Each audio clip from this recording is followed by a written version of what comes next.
I'm going to call the meeting to order at this time. I am Joy Coleman, Chair of the Historic Resources Commission, and welcome to the meeting.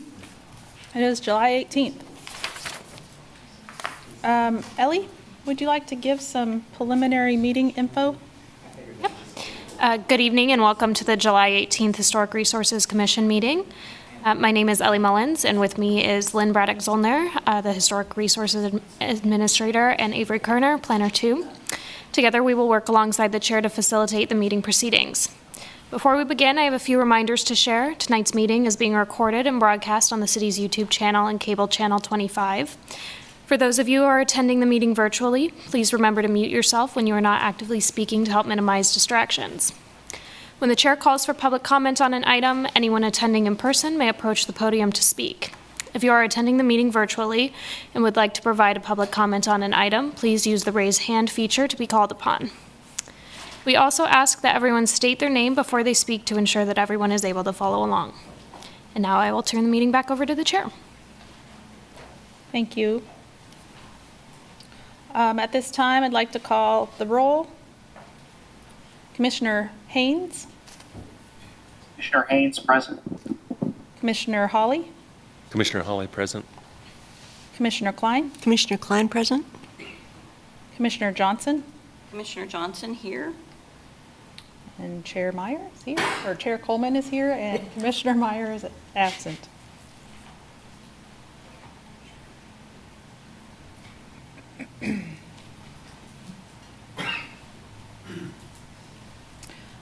Okay, starting with item A, communications. Have we received any communications from other commissions, State Historic Preservation Officer, or the general public? Yes, Chair.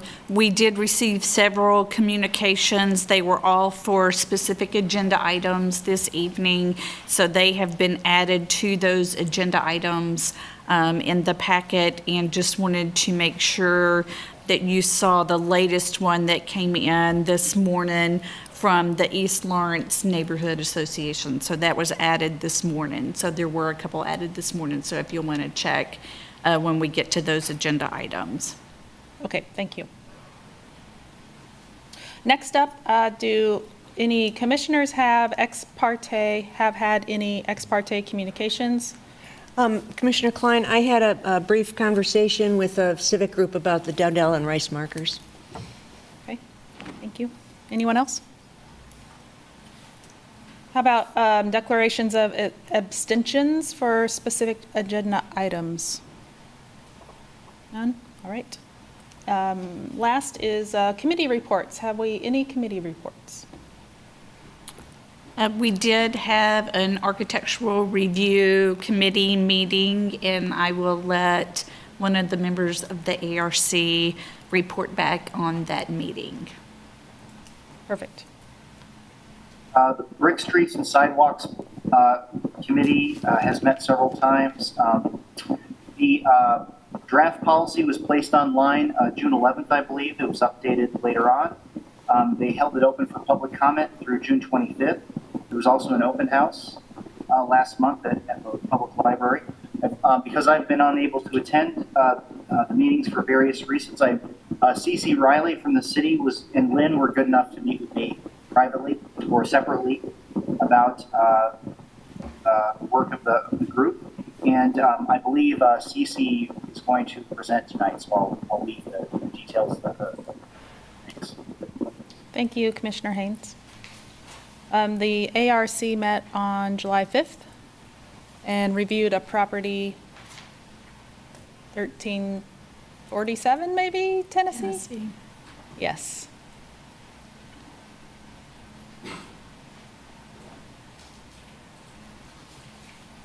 And that will be, we do have some revised drawings in that we're reviewing now, but that is tentatively scheduled for your August meeting.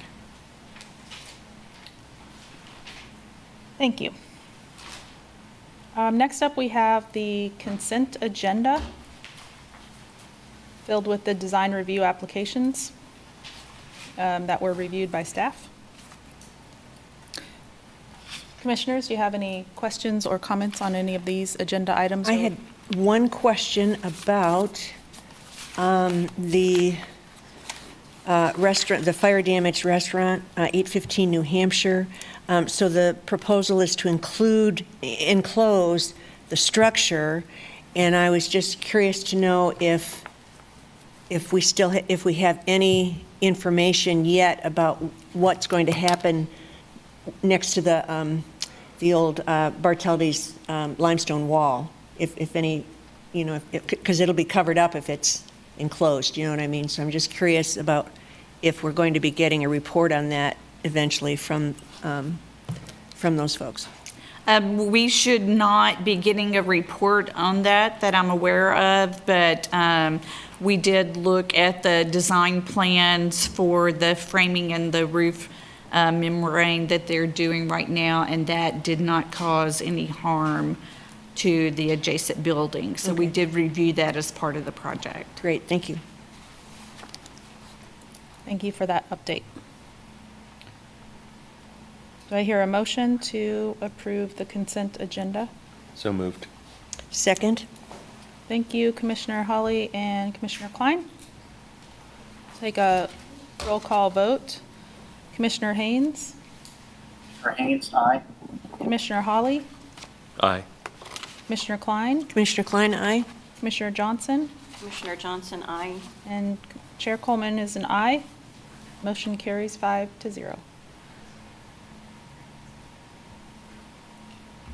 At this time, we'll take public comment if there is anyone in the audience who would like to make public comment on items that are not on the agenda. And we'll get to those agenda items later.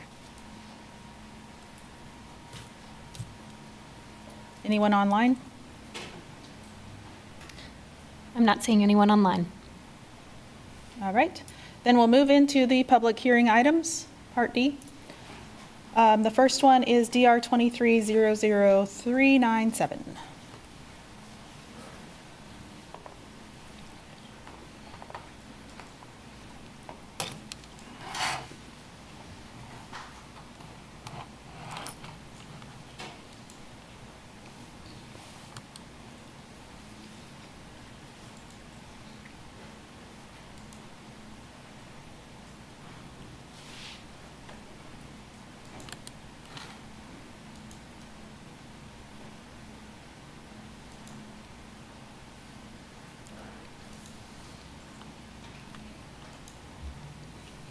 So this is 943 Louisiana Street. It is an addition.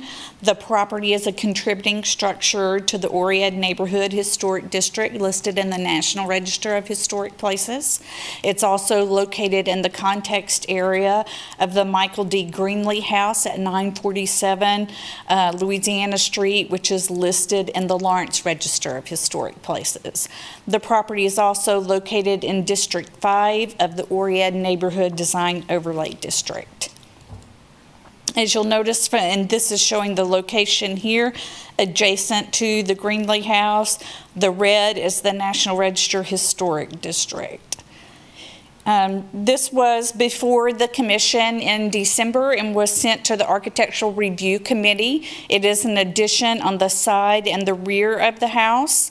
And the Architectural Review Committee met in January, and revisions were made to the original design that are reflected in the information that was posted in the packet for this evening's meeting. This is showing the primary facade of the house.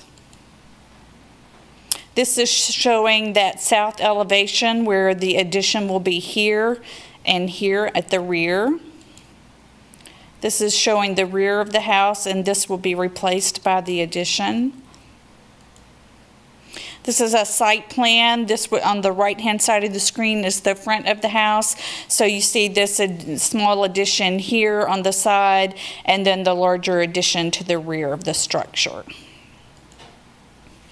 The applicant supplied, the drawings are in your packet, but the applicant also supplied some renderings of the proposed new construction. So you can see here on the side of the house is that small bathroom addition. And then the rest of the addition here, you can see it is set back significantly from the front wall plane of the structure. And a bird's eye view looking at it from the north. And then this shows the entire new addition. The Architectural Review Committee looked at the revised plans and felt like that they did meet the guidelines and standards that were applicable to the project for the state law review and the certificate of approval, and also for the Oread design guidelines review. Staff still has concerns about an addition to the side of the house, but it is toward the rear of the house and it is a very small addition.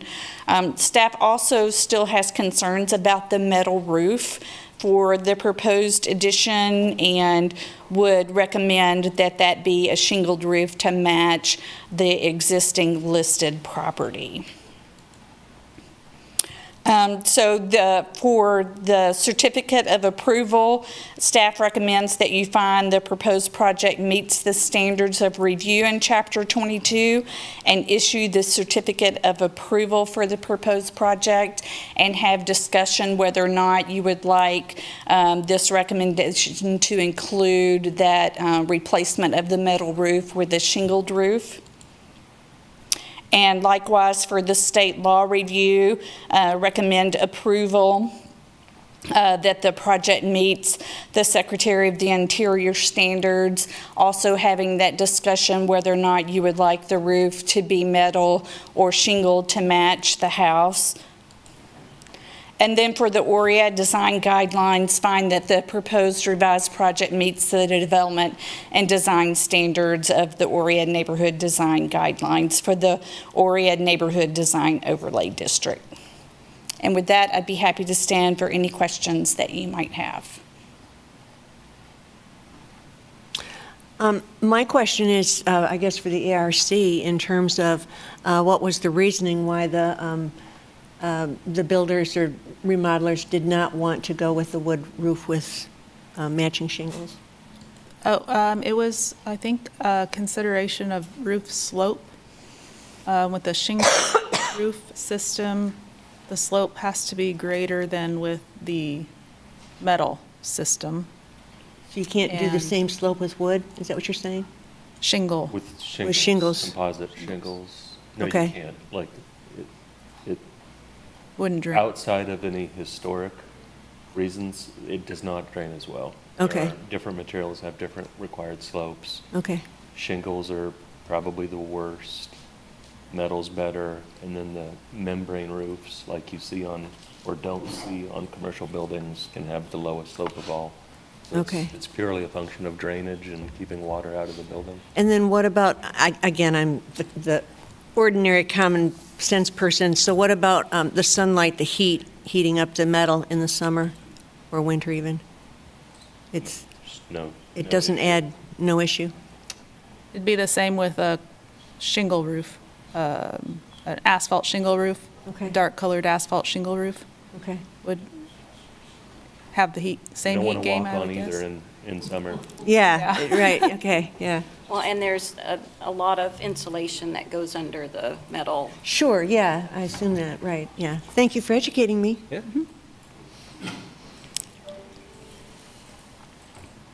Thank you. If there's no more questions for Lynn, is the applicant present, or, yes, would you like to say anything?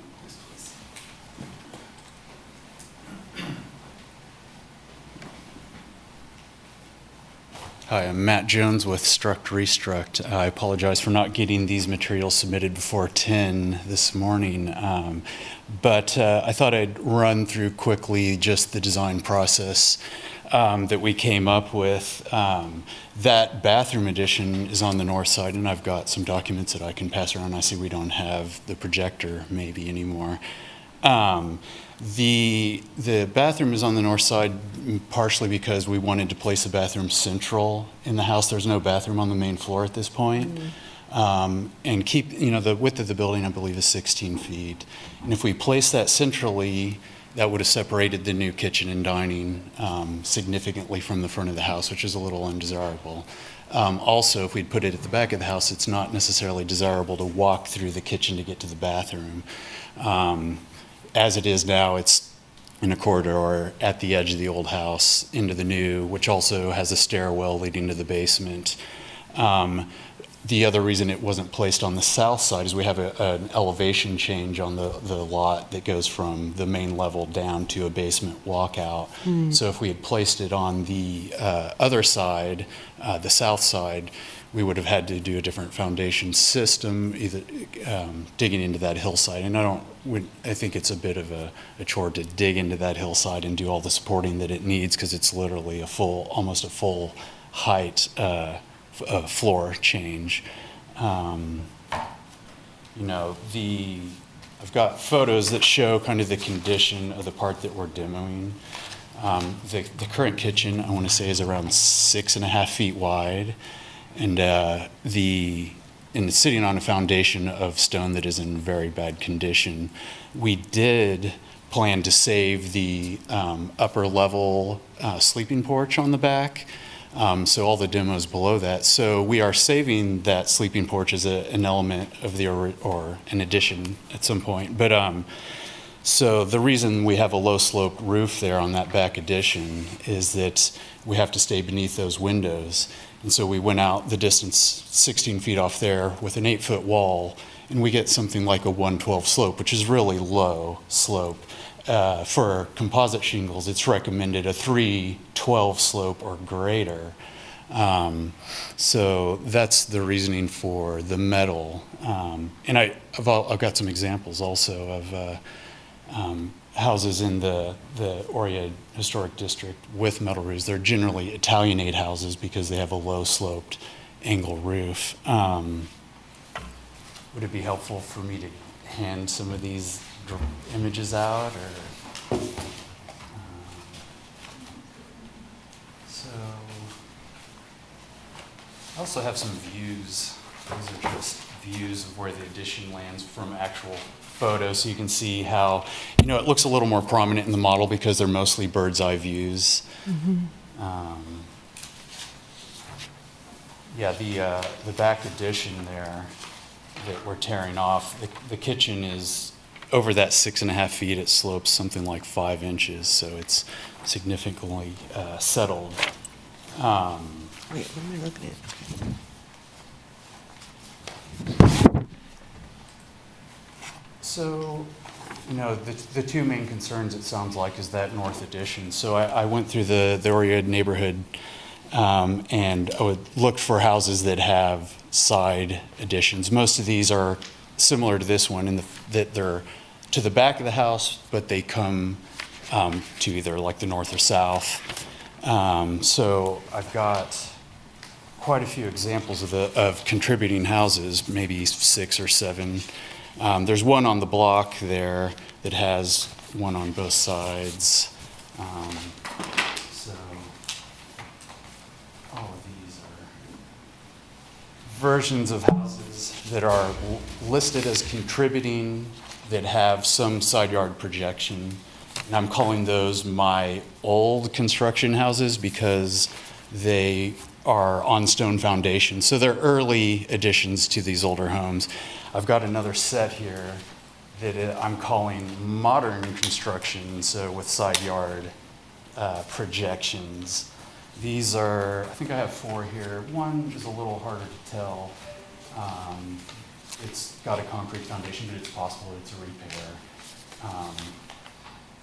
One that's kind of fun that I do want to point out is on Tennessee in the 900 block. I believe it was done by Rockhill maybe in the 90s. That's just a guess. And it's a contributing house. It's got the kind of galvanized addition. It's also protruding on that case, on the north side. So those are my houses that are old. So I guess my point with showing these older and modern additions is that it's kind of something that does happen, has happened, is continuing to happen. I would say that, maybe good reason why we don't see a lot of side yard additions is just that most of the houses don't have a lot of side yard available for expansion. So, most of the additions end up going to the back. I did get some houses that were contributing houses in the Oread neighborhood district that had metal roofs. Two of the contributing houses were Italianate houses. They both have a modern metal roof, so they're replacement roofs. They are in a style similar to what you would have seen in the era on these Italianate houses. I have a third house in this packet that is not, it's in the district, but it is not, it's not considered contributing. What's interesting about it, though, it still has its original metal roof, which is a standing seam. There are some differences in the way they're put together, so there's some mild different looks. Just in the past, we have found metal roofs on just shed roofs. They tend to be more of a tin with a soldered kind of joint work. So of these examples, one of the houses has the modern metal, which has slight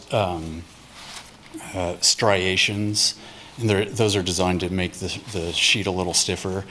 That, to me, doesn't look as good in a historic setting. It looks a little new, maybe getting towards the agricultural look.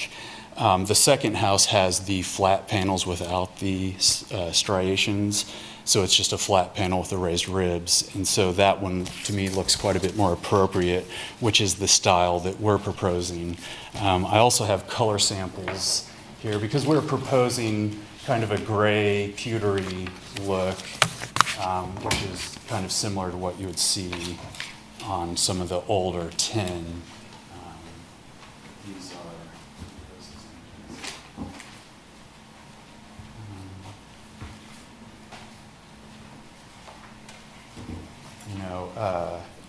you tend to see shed roofs where you're trying to save light windows to an upper level because they take up less space. If we were to change our roof form in the back or anywhere on there, we would be affecting more of the building. And also, looking at the view, I think it'll be fairly hard to actually see the rooftop from any street view, which is super low, sidewalk view being very low too. I believe that's most of what I have. If anyone has questions, I'd be happy to. Thank you. Any questions? It's helpful.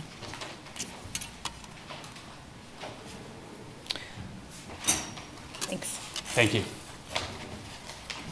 At this time, we'll take public comment on this item, if any.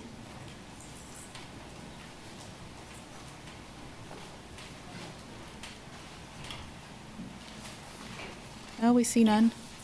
So the ARC met, and I cannot remember what month it was. January, maybe? January. Yeah.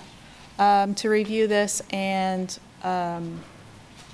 we discussed these options that they have now drawn. And I felt like, my opinion, in reading the guidelines and the standards, was that the proposed roof shapes are compatible with the neighborhood, and the material, I don't feel like it damages the integrity of the listed property. I felt like it was the location of the side addition being small and near the rear should be acceptable, and I think it's an appropriate design. It's really taking the Wayback Machine back to January, but Yeah. I concur. I mean, we had a good discussion and reading the guidelines, and I think the roofing material from street views is going to be barely noticed given the slope. So I'm in favor of the design as proposed. These photographs are helpful. Thank you.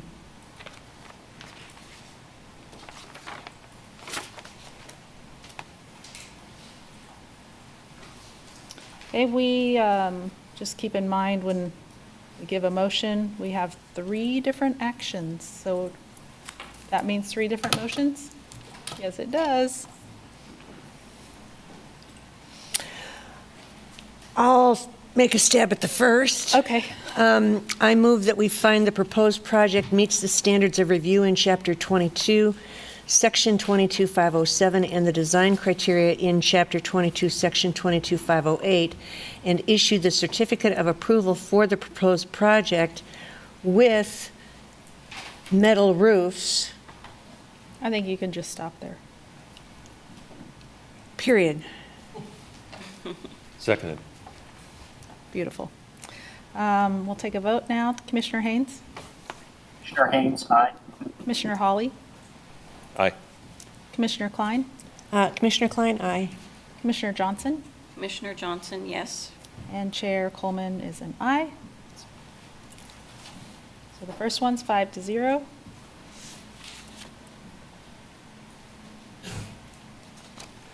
I'll make a motion to approve the project for state law review per the language in the agenda. Second? Commissioner Haynes? Commissioner Haynes, aye. Commissioner Hawley? Aye. Commissioner Klein? Commissioner Klein, aye. Commissioner Johnson? Commissioner Johnson, yes. And Chair Coleman is a yes, so that passes also 5-0. And I'll move that we find that the proposed revised project meets the development and design standards of the Oread Neighborhood Design Guidelines for the Oread Neighborhood Design Overlay District with examples of metal roofs. I'll second that. Commissioner Haynes? Commissioner Haynes, aye. Commissioner Hawley? Aye. Commissioner Klein? Commissioner Klein, aye. Commissioner Johnson? Commissioner Johnson, yes. And Chair Coleman is a yes. That one also passes 5-0. Thank you and good luck. And here's your materials. Thank you. Anyone wants to look at? Can you send those to me so we could, just, yeah, send them to me and that way we can put them in the file. All right, thanks. Okay, moving on to the second agenda item, review and provide recommendations for the brick streets and sidewalks policy. So we've heard from from Commissioner Haynes about the committee work. What is, because this is a little bit different, I'm unsure, what is the next step here? I'm Public going to let Cece go through the process with you. She's got a calendar Perfect, that has everything in there, so And she's then- got a great presentation for you. wonderful.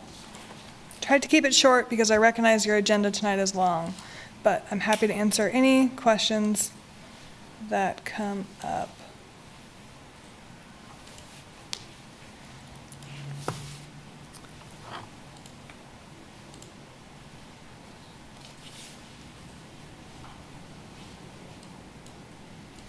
The mouse is doing a really funny thing where every time I move it, it disappears, so that is super duper exciting.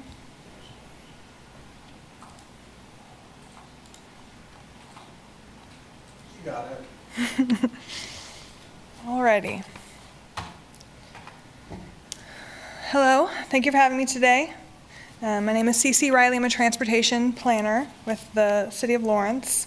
And today I'd like to give a bit of background on the Brick Streets and Sidewalks policy development process and the standards within it, and then open it up for questions, public comment, and the like. The policy was drafted with the assistance of a staff working group, the stakeholder committee or subcommittee of which Commissioner Haynes was a member, and the feedback gathered from the initial values survey. This three-tiered approach is a defining feature of the policy development process, and I believe instrumental to its success thus far. The staff working group was able to work as a team and have members of technical expertise from a variety of city departments and divisions to assure that the policy would be practical and feasible every step of the way. The subcommittee was able to discuss various options provided by staff and provide a constant feedback loop to their respective neighborhoods and organizations. And then finally, the community value survey that kicked off this whole thing gave us sort of the building blocks to choose a policy direction, because this policy could have gone in a number of ways. These are the just listed value survey results. The subcommittee recommended staff host a citywide survey, which asked how members of the public would rank 10 different values relating to both streets and sidewalks. The summary was made available on the project website, and the subcommittee used this to frame the direction that the policy would take. For brick sidewalks, you'll see on the left in the blue square, safety, accessibility, and sustainability were the top 3 values prioritized by the general public, and this was reflected in the policy by including clear and detailed installation standards, prioritizing the comfortable movement of all people, especially those with limited mobility, and identifying how brick sidewalks should be maintained and where they're appropriate. The brick streets section of the survey had safety, sustainability, and tradition as the top 3 values prioritized by the general public. This was reflected in the policy by including clear and detailed maintenance standards again, prioritizing the reuse of historic bricks in street design, and identifying how exposed brick streets would be preserved and protected. The next couple slides are discussing brick sidewalks, and then I'll sort of jump to brick streets. This was a similar pattern to how we had the subcommittee meetings, because there is so much difference between the two, but a similar asset.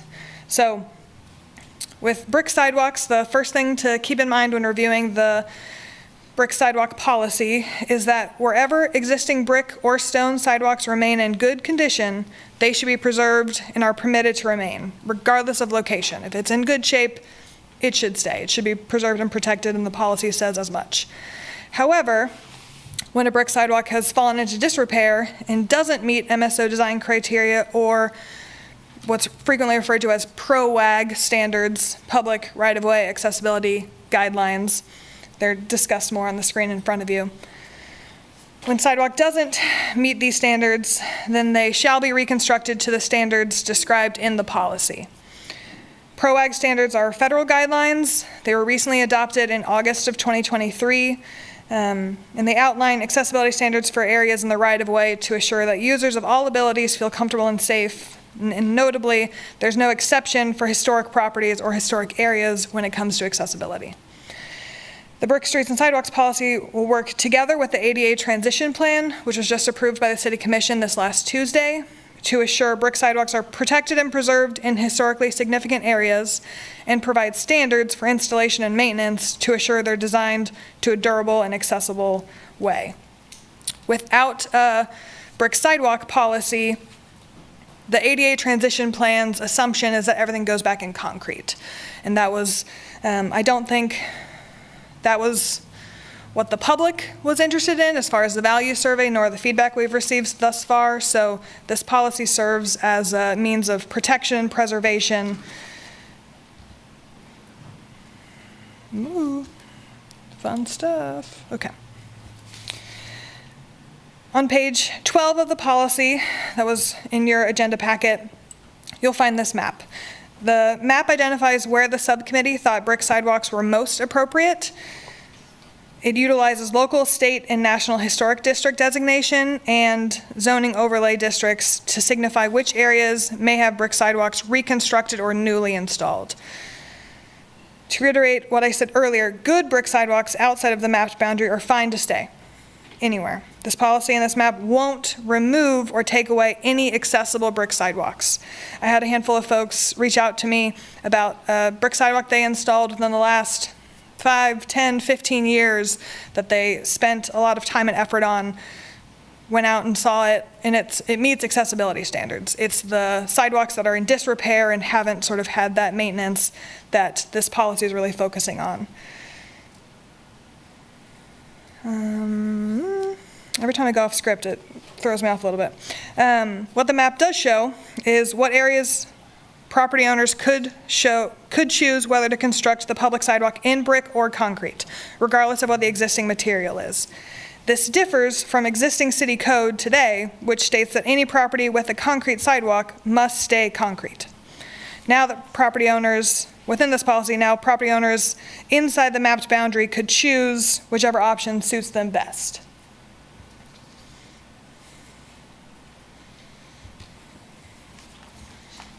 And we can circle back and show maps again. I'm just sort of going over the overview.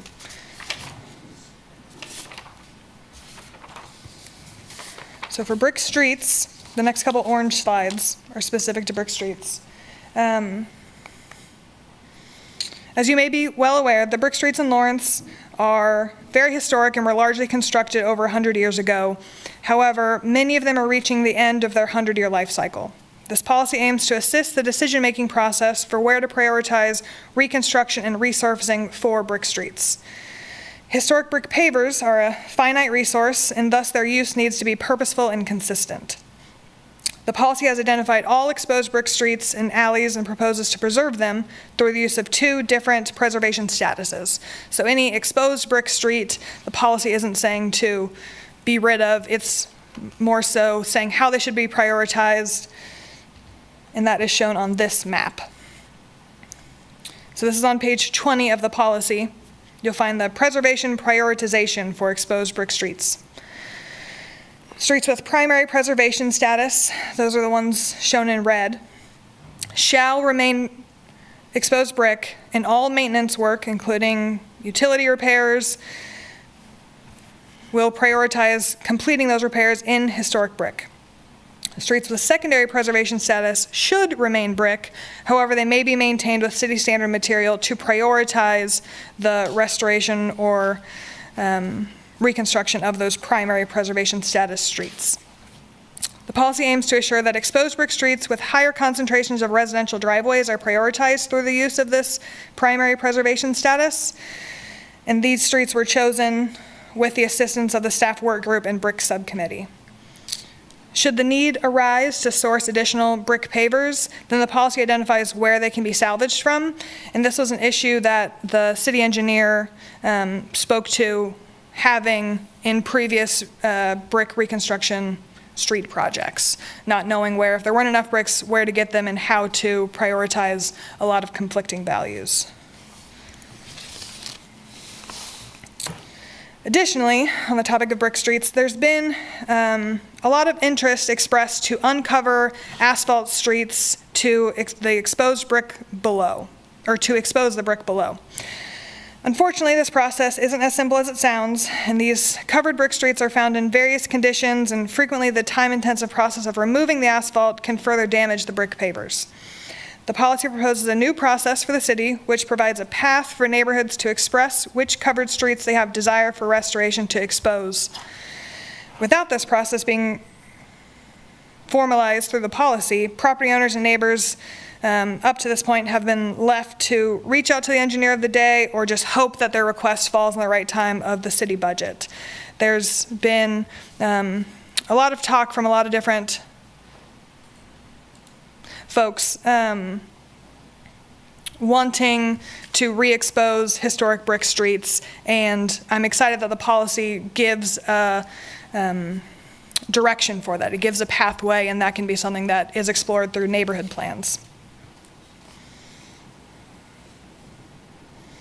Those neighborhood plans then get incorporated into Plan 2040, and the policy calls out how they have to be reviewed before capital improvement projects and before utility work.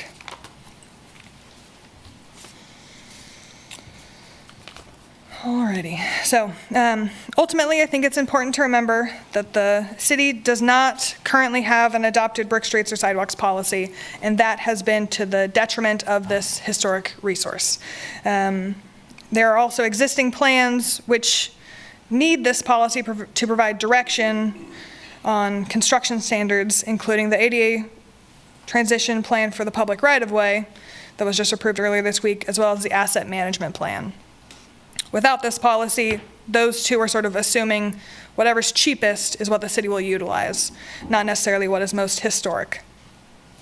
And ultimately, this policy aims to protect and preserve brick sidewalks where historically significant and establish standards so that brick sidewalks can be built to meet accessibility standards. The subcommittee explored not having brick sidewalks, explored having concrete that was stamped to look like bricks, explored dyed concrete and other things of that nature, and ultimately chose, no, it's important to utilize this asset through brick sidewalks. We just need to have standards that make them accessible. And it also provides priorities for how brick streets are preserved and reconstructed, including a process for the community to express which covered streets they desire to have restored.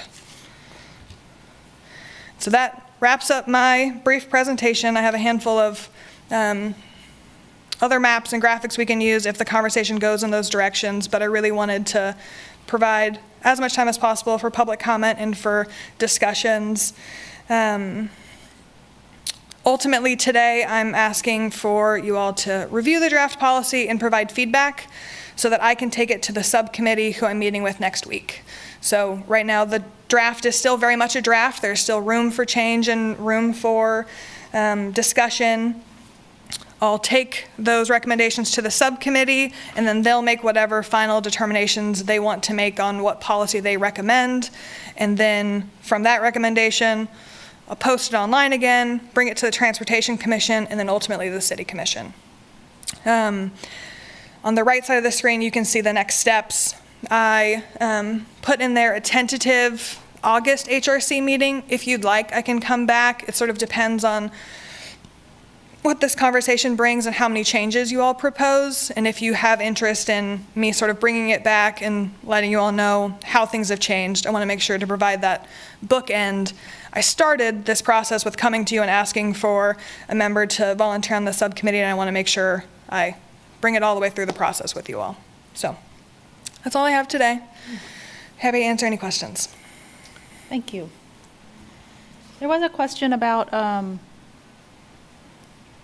the height differences as you go along a brick sidewalk, being over 1/8 of an inch is not allowed. Is that standard? So I believe you're referring to the installation standards in the policy, and the standard for installation and construction is between 1/16 and 3/16 of an inch. The specifications at the latter part of the policy say as much, and the 1/8 of an inch is utilized so that whenever they're constructed tightly together, understanding that there may be some settling. The federal requirement is 1/4 of an inch. Deflection between any surface, whether it's concrete or brick. So that means that if they're installed to 1/8 of an inch, which is the industry standard, then there can be some settling. They would still be in that ADA compliant space, and so thus be more sustainable. If we were to change the standards to be installing or constructing at 1/4 of an inch separation, that doesn't leave any room for settling and could mean that someone spends a lot of time, money, and effort installing a sidewalk to 1/4 of an inch. Time, life, weather happens, it settles, and then they're out of compliance and needing to redo that whole base again. Because frequently with settling and things of that nature, it's not as much taking out a brick, putting a bit more sand, putting it back. It's the system works together. They interlock in such a way that that tightness of 1/8 of an inch is really important. Thank you. Any other questions? Commissioner Klein?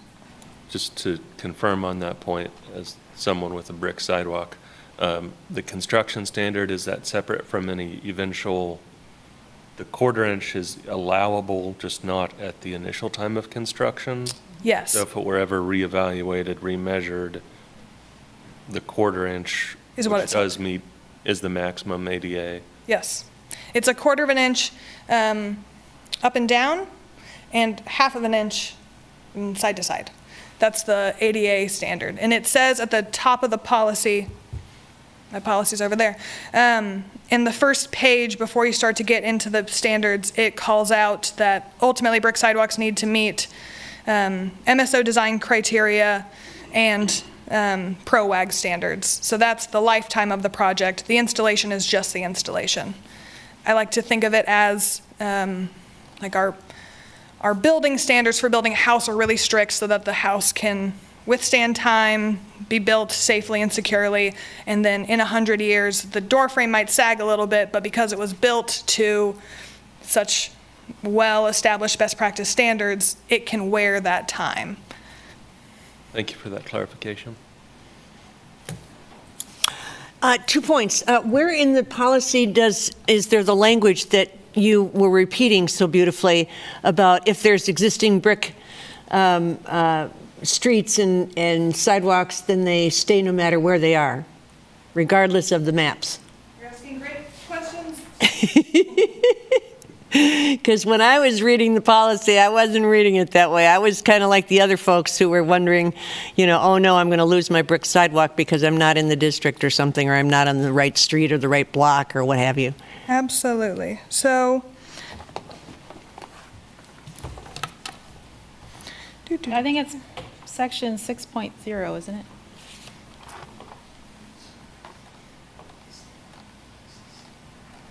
yes, where existing brick or stone sidewalks remain in good condition, they should be preserved.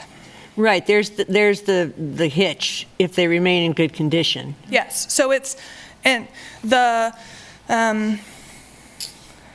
ProWAG standards that, the federally adopted standards say as much as well. They have said what came out in August of 2023 was guidance for all cities above, I think, 50,000. Evan Carenta, I don't think is online, but he's the ADA compliance manager who was on our staff work group. The feds put out guidelines that said everything in the public right-of-way for cities above a certain size needs to be accessible. So cities have, I think, 30 years to come into compliance with that. That's what the ADA transition plan does, is say how we're gonna meet that over the next 30 years, as well as provide guidance on how that's funded. And so that is ultimately what is the backbone of this brick sidewalk policy. Is we know from the feds that we have to have accessible sidewalks, but we also have this historic asset of brick sidewalks. How do we merge the two? How do we keep our brick sidewalks while also making sure that they're accessible for all folks? And that's what this policy is aiming to do. It's in focused areas. There was the map that I showed earlier, and that I hope we can have more conversations of, that shows currently the historic districts, local, state, national, as well as the conservation overlay districts. And that came out of discussions with the subcommittee to make sure that certain areas were prioritized. Brick is a finite resource when we talk about the historic Lawrence bricks, and the plan for sort of enforcement and change throughout the next 30 years includes cost partnering with all folks in the city, whether that's a concrete sidewalk or a brick sidewalk. Cost partnering will happen, and if we have priority areas for where the brick sidewalks are most protected or preserved, that enables that resource to sort of stay local to that, as opposed to spreading it thin and potentially running out of it. Because we don't have a plan in place yet for what's going to happen if the city runs out of its stock of bricks, because we don't really know until we start to enforce this and implement the plan who will be choosing concrete versus brick sidewalks and how that'll all weigh out. So there's a bit of unknown, but the administrative policy is our first step forward, and if it needs to change later on, it can be. Administrative policies are able to be revised by the city manager. Okay.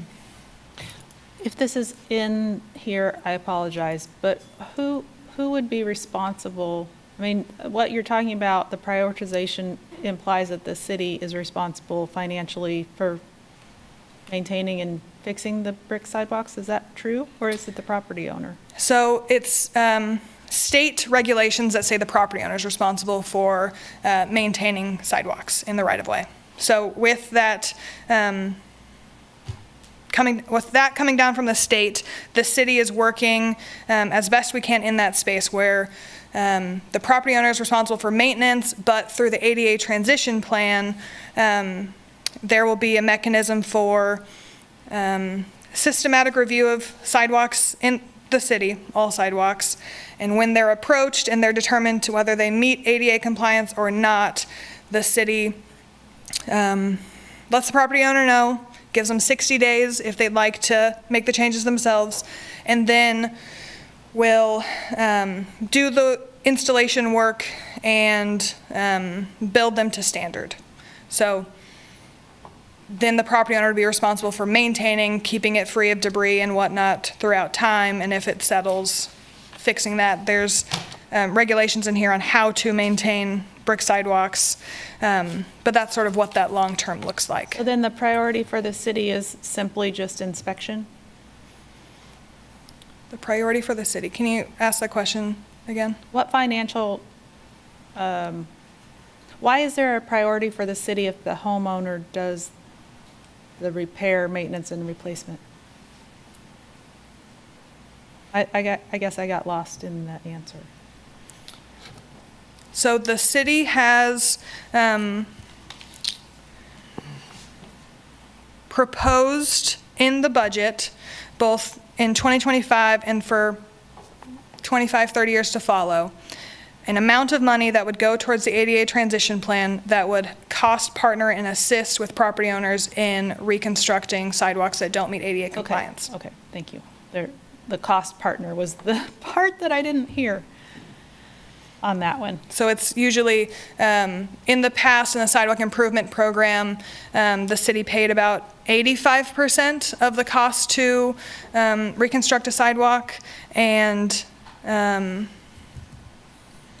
don't know the number off the top of my head what that ended up being on average per property owner, but the cost ends up being in materials only. So the work being done, the permits, the construction equipment, the manual labor associated, the city takes on as a part of the ADA transition plan proposal.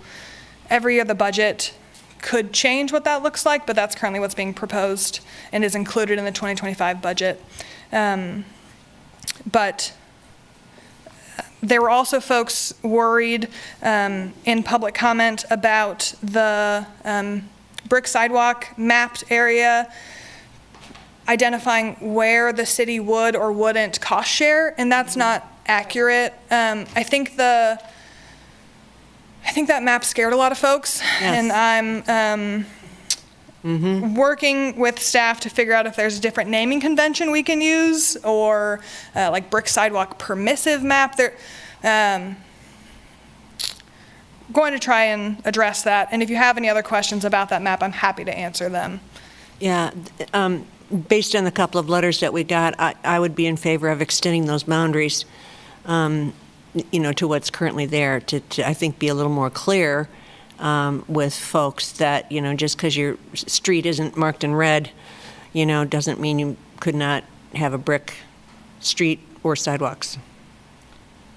Because this proposed plan looks like if you have a brick sidewalk currently and it's in disrepair, you must replace, you would not be able to replace it with another brick sidewalk.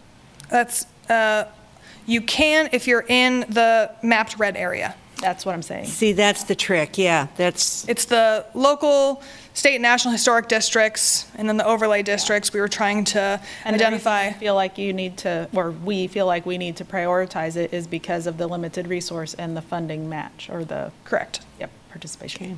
And so I discussed with the subcommittee prior to putting the draft out a handful of different iterations of what that map could look like. This option that was put into the draft, I think, was option A. There was an option B that showed the districts historic and overlay districts, as well as like hand-picking areas or doing some sort of math equation. And the third option was utilizing the original town site plat boundary. And there was, there's about 9 people on the subcommittee, and there was a mix of opinions of what map we should use, and ultimately the majority chose the map that you see in the draft. But I have received many public comments with concerns on the map, as well as indication for some of my subcommittee members that they want to reflect on that map and talk about it again. So if this body has recommendations for what that map should look like, I can take that to the subcommittee when I meet with them on Monday. As a tree lover and a person who has walked on brick streets where a tree has buckled the entire sidewalk, there was some place when I was reading in the document, and I can't find it now, I couldn't print it, it sounded like the tree would have to be cut down in order to flatten the sidewalk for walkability, for safety, for, ADA, et cetera. Can you speak to that? Could you clarify that? Because I would really hate to see trees chopped down to save a sidewalk. Agreed. You know what I'm saying? Yes, and it's a the delicate... city forester was on the staff group. I think he would 1,000% agree with you. That's not what he's looking for the policy to say, Okay. and I don't believe it would be implemented as such. Because I'm just not sure how to solve that. You know what I mean? Because I've looked at those kinds of sidewalks before and asking myself, well, how could you try to flatten it and still not damage the tree roots? Which You are right up, can- budding, which are raising it up. I mean, what are the solutions for that? So Possibilities? to maintain as many street trees as possible, the staff group and the subcommittee chose the sub-base for these brick sidewalks to be AB3 rather than concrete.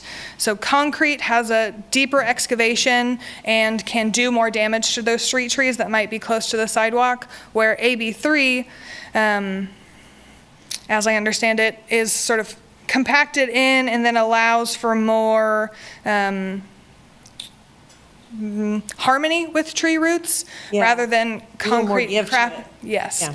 It would still need to have the ADA compliance factor to it. So the cross slope, there's certain measurements for how ADA compliance needs things to look. So there may be certain circumstances where the city forester and the city engineer go out and look at a site, but maintaining street trees is definitely a priority of the cities. Okay. Thank you. I have a couple of questions as I'm working through where and how this would be applied. So if I'm a homeowner in a new subdivision in Lawrence, and I'm like, hey, I want a brick sidewalk, what happens? So under current code and under this policy, new subdivisions or areas that aren't in the map would have a concrete sidewalk. You can utilize brick ornamental pieces. So I was just walking in Old West Lawrence the other day, and there was someone who had like strips of brick every 6 feet or every panel of their concrete sidewalk. You can utilize that. You can have borders. I mention in here that for folks even in the historic areas, if they chose a concrete sidewalk, I recommend they utilize ornamental bricks to sort of maintain that harmony of material. Okay. And so if I'm in the environs of downtown, I'm not on the map, I have a brick sidewalk, and as long as it's maintained properly, I have a brick sidewalk. Yes, so long as it's maintained properly, you have a brick sidewalk, Okay. anywhere. And kind of what we're talking about is not, I mean, it's not just any brick. It's the historic bricks. It's any bricks when it comes to like Oh. a sidewalk material. Oh, okay. But because tradition ranked so highly on the brick street Yeah. survey, I prioritize the reuse of bricks on brick streets. Okay. For brick sidewalks, reuse is also a priority, but there are some circumstances where you have an old enough brick and it's chippy enough, it may not meet the sort of smoothness standards needed for ADA accessible sidewalk. Okay. And I'm sure you've heard about this in discussions with the public, that, I mean, people that do regularly walk the sidewalks year-round, in the wintertime, some of the brick sidewalks are very slick. Yeah. And so, how do we, Manage that. yeah, So that is part of why the policy calls out,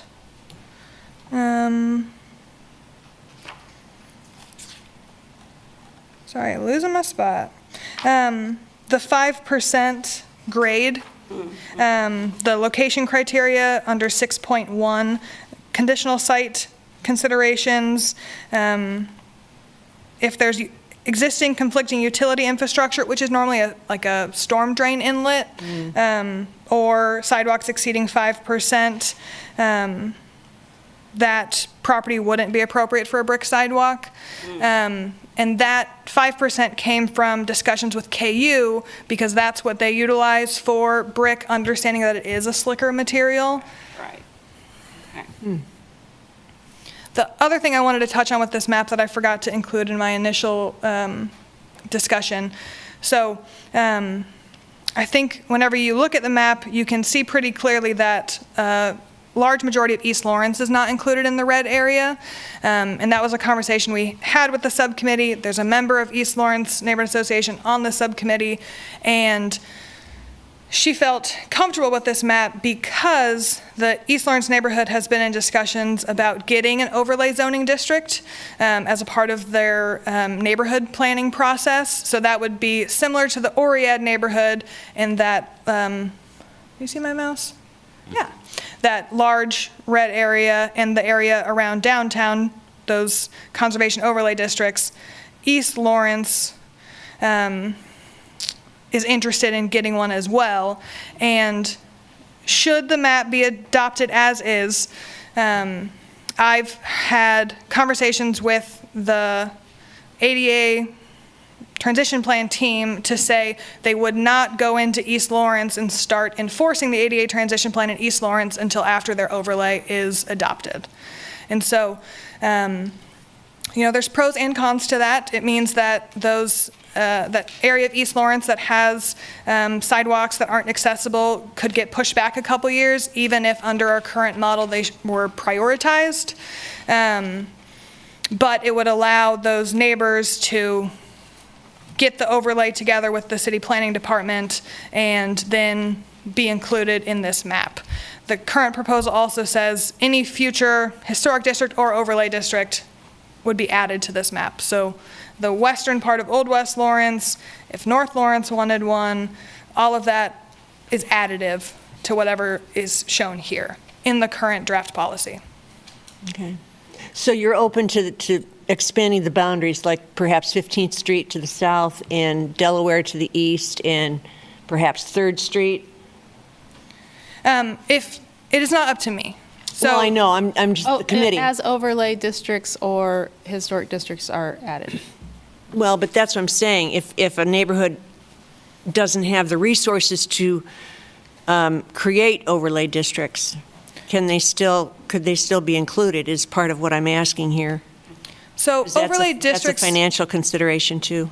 Overlay districts can also be initiated by this body. The Historic Resources Commission could initiate, Well, we've been a little slow at that, so that's why I wouldn't count on us to do that. I hear you. Well, I'm wondering about why have the map tied to overlay districts? Why not the map be tied to locations that are logical for bricks sidewalks? Tell me more about what you mean by logical areas. Well, like East Lawrence, they have brick sidewalks. They're interested in them. why not simply map that as part of this? It's the brick sidewalks map. It's not an overlay map. I mean, why use overlay? I understand historic districts as your connection, but why use overlay districts as your connection when you could technically have an overlay district in West Lawrence that has nothing to do with brick sidewalks? It's just an overlay district, and it wouldn't make any sense to tie the policy to overlay districts in that sense. So why not tie the policy to a map of this is the areas that have brick sidewalks? That absolutely could be a direction that we take it. Okay. So this is just what the subcommittee chose whenever they were sort of at odds with a bunch of different things, and they wanted to have a map available to the public as a part of this process. It's important to me and to staff to have a map so that folks can, in the field, engineers of the day, planner of the day, you get a question, you can look at a map, you can say yes or no. Right now, there's a lot of those questions that just go to Lynn and hope she's able to battle it out for each property as it comes, and I don't want that. Yeah, right. The overlay piece of it, in the current policy, I specifically mention in the location criteria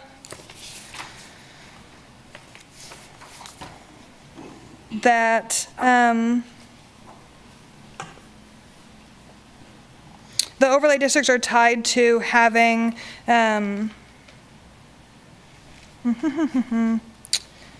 should additional historic districts or overlay districts be approved by the governing body wherein existing brick sidewalks are character defining, they shall be added to the brick sidewalk policy applicability map. So an overlay district in in West Lawrence that doesn't have bricks as character defining wouldn't be added to this map. It's specifically that this is where we have overlay districts right now, and those areas call out in their overlay districting that bricks are important. The Oread neighborhood's designated historic district is relatively small compared to the area in the overlay, and it's the area in the overlay that has stated bricks are important. Right. So that's why that sort of tie-ins there. Well, and I mean, and I can understand the public engagement process of making sure that a neighborhood has said, we have brick sidewalks, they're important to us, and that then ties to the overlay. But I'm just wondering about the added step of perhaps going a long time without an overlay district, or perhaps the overlay district not happening, and we then miss out on the opportunity of like East Lawrence or the part of North Lawrence that has brick sidewalks being included. I mean, I'm just trying to that there's a way of speeding up the process and not having the added step of an overlay district, which could be years. Absolutely.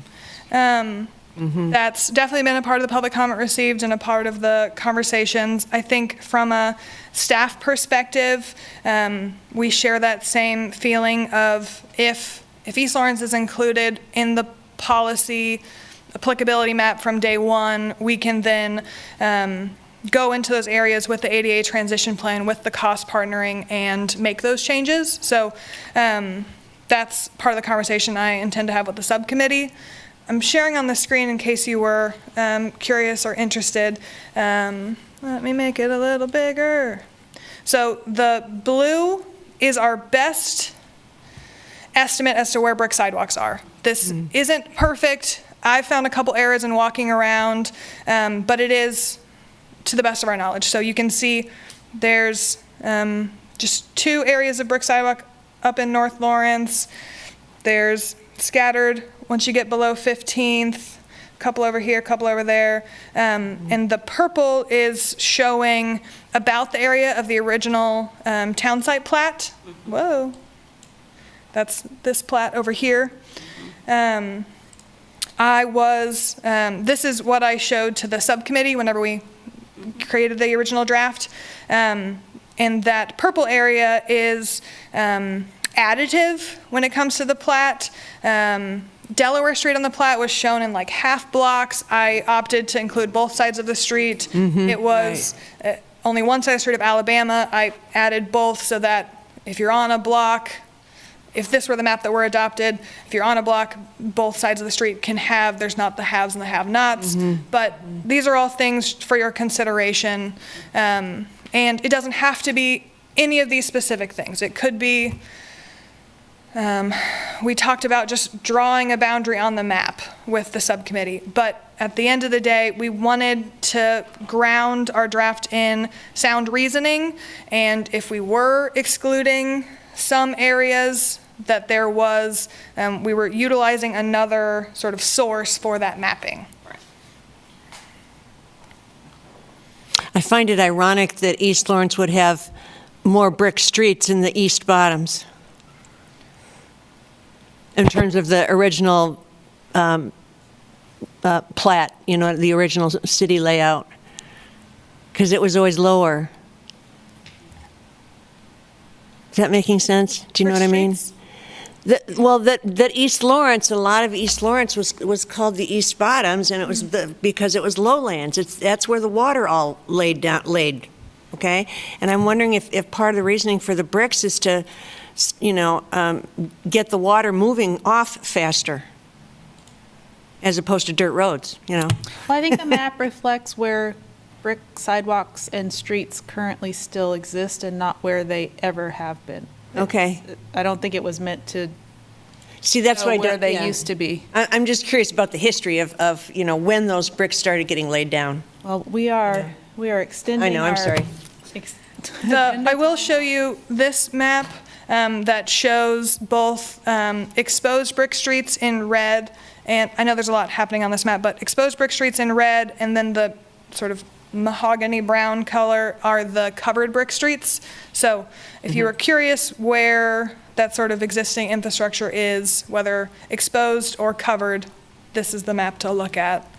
And part of why there are so many colors on this map is because of how it ties into the policy, showing where neighbors could identify desire for that brick street to be restored. There's some conditions that, from best practice, we understand brick streets are not best on arterial streets or on bikeways, and so the policy calls out those circumstances as not being appropriate for brick restoration, but any brown street on this map that doesn't sort of have a colored core to it, a neighborhood could look at, could say, we want to get this restored, put it into their neighborhood plan, and then it would become a part of the comprehensive plan that then is utilized for all of our infrastructure decisions. That's a good idea. Well, and I have one last question. I'm looking at the feedback from the Lawrence Preservation Alliance, and hence some of my questions. About the policies about the sandstone or the slate slabs. So it pretty much is, we need to get rid of those for ADA compliance. Is that how I'm reading that, or? If they meet ADA compliance currently, they can stay. Oh, okay. Or if they are found to not be meeting, they let the property owner know. The property owner has 6 months to effect change. 6 months, 6 weeks, sorry. 6 weeks is the standard in the sidewalk improvement program. Okay. They have 6 weeks to make that decision for themselves. If not, the city would assist in putting back either concrete or bricks. It's that the city's not in a place, technical expertise-wise or financially, to provide the sort of sandstone, bluestone, flagstone pieces. And because of how sensitive they are to, you know, heavy weights or different weather conditions and cracking, we don't want to prioritize reuse of that if it's not currently in good shape. Okay. Thank you. I added the or stone in that original line that we were talking about on wherever existing brick or stone sidewalks remain in good condition, they should be preserved after conversations with Lawrence Preservation Alliance and city legal. Because my intent at the beginning was, if it's good, it can stay. Right. Anywhere. Yeah. And I want that to be reflected in the policy, and if it was being interpreted differently, that's an issue that needs to be fixed. Right. Right. Thank you.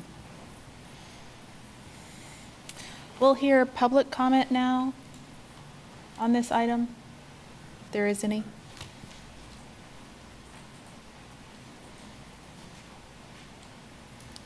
Sorry, I was really messing with the mouse up here. Good evening, Commissioners. Dennis Brown, Lawrence Preservation Alliance. You have our written testimony. LPA has chosen to focus on the brick sidewalk portion of the policy because we think that will potentially affect the most individuals in our community. The most important point to consider is where brick sidewalks will be allowed to continue to exist. LPA believes that the original town site area is the best starting point, and our preferred area expands that slightly on all sides. We also include an area in North Lawrence, and we could also support expanding the east boundary to Haskell Avenue. Aside from being more inclusive and equitable, our preferred map is easy to grasp as the perimeter lines are straight with no ins and outs like the current map shows.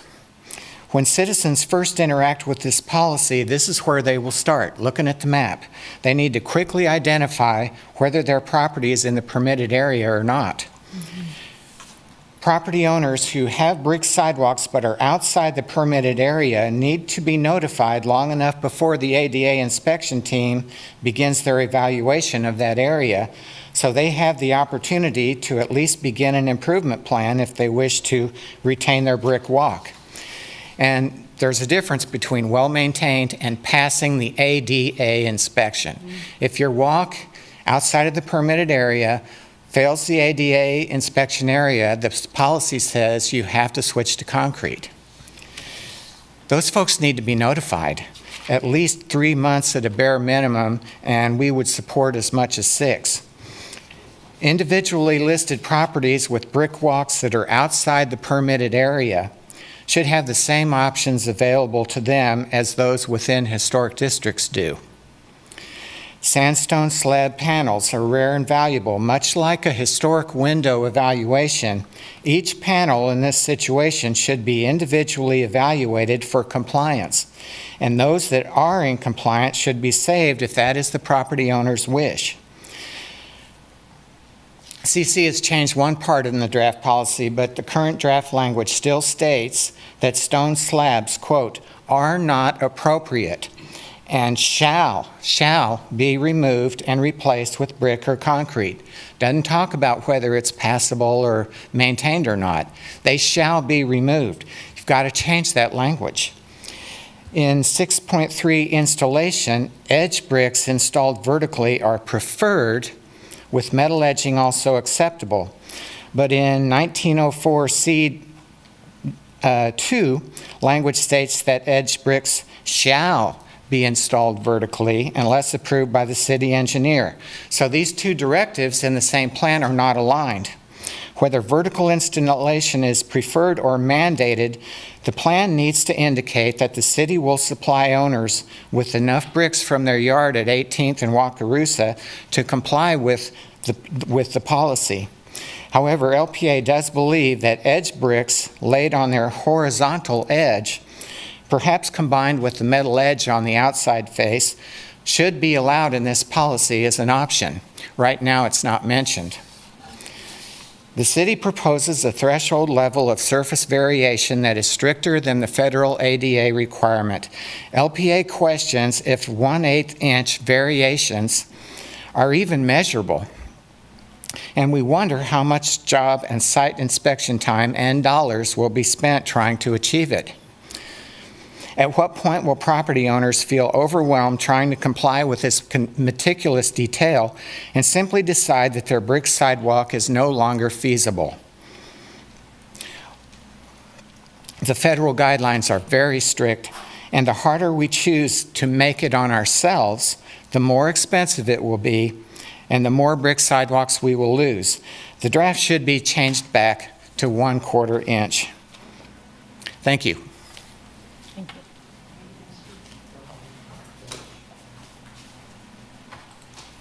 Good evening, Commissioners and staff. My name's Katie Walsh, 732 Rhode Island. I'm going to talk fast to try and get in the limit. I was here in 2013 when you all passed a brick street and sidewalk plan, and then that staff member left. It didn't go to the city. I've been on so many brick street and sidewalk committees, and finally, about 2 years ago, I just thought, eh. So thank you for your work. Let's see. In terms of the ADA, reading about the history of bricks in Lawrence, you're not supposed to put the Lawrence side up top.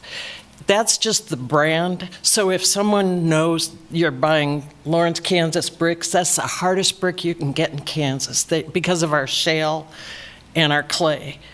It's a brand. So you'll see a lot of Fort Scott bricks. We exchange bricks with Fort Scott, but you're supposed to lay it down. And if you look closely at a brick, it's concave. So water pools in there, it ices up.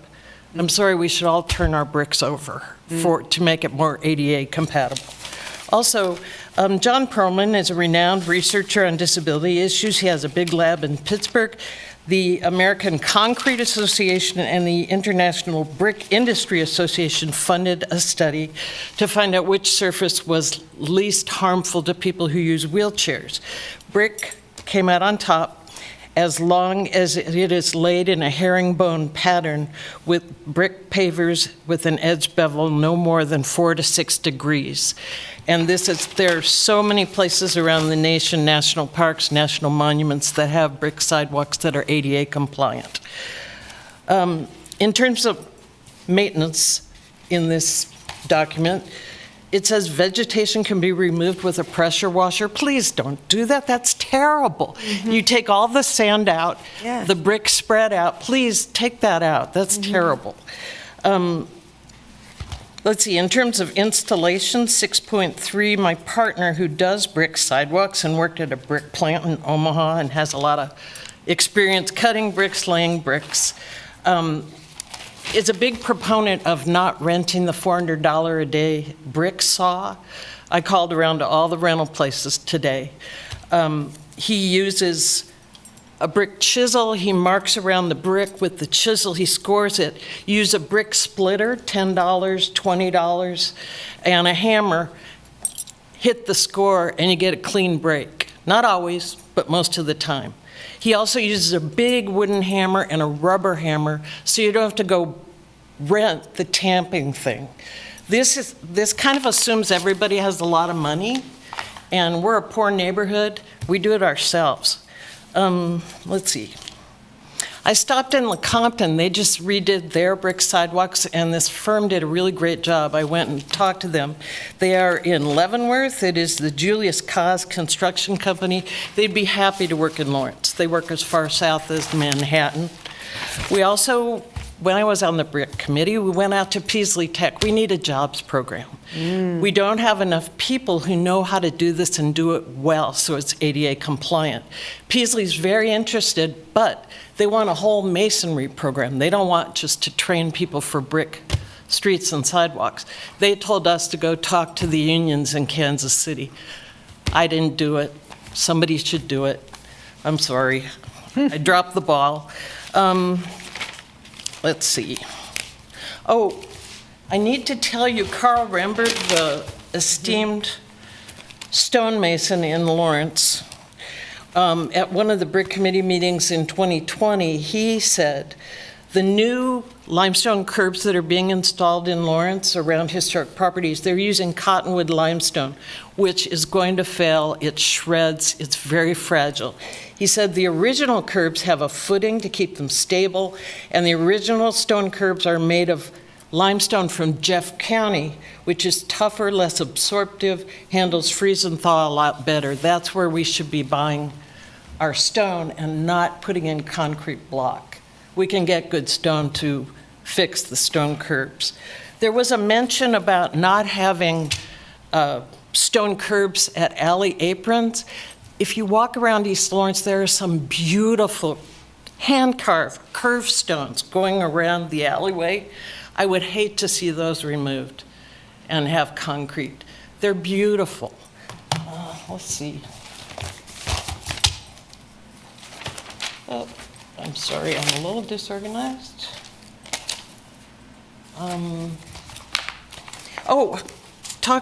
Hiring a properly qualified and experienced pavement designer.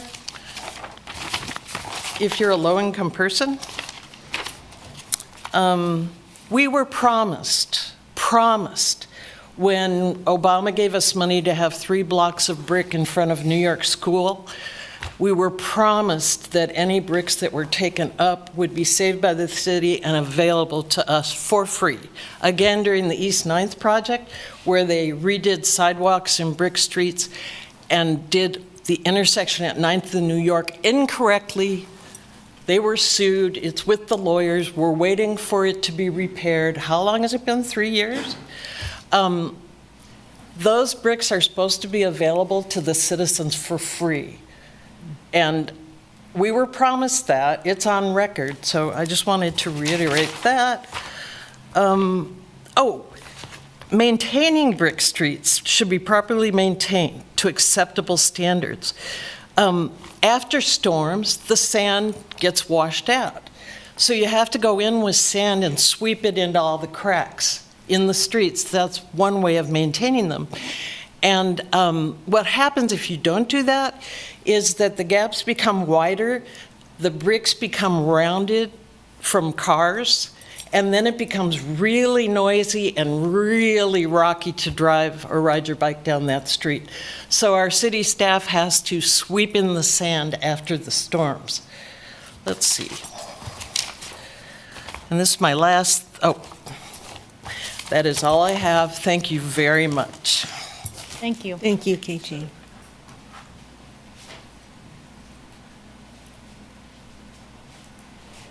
Oh, and I brought a really wonderful brick for everybody. Oh, this is amazing. This is our first brick plant in Lawrence. Thanks, KT. Isn't that amazing?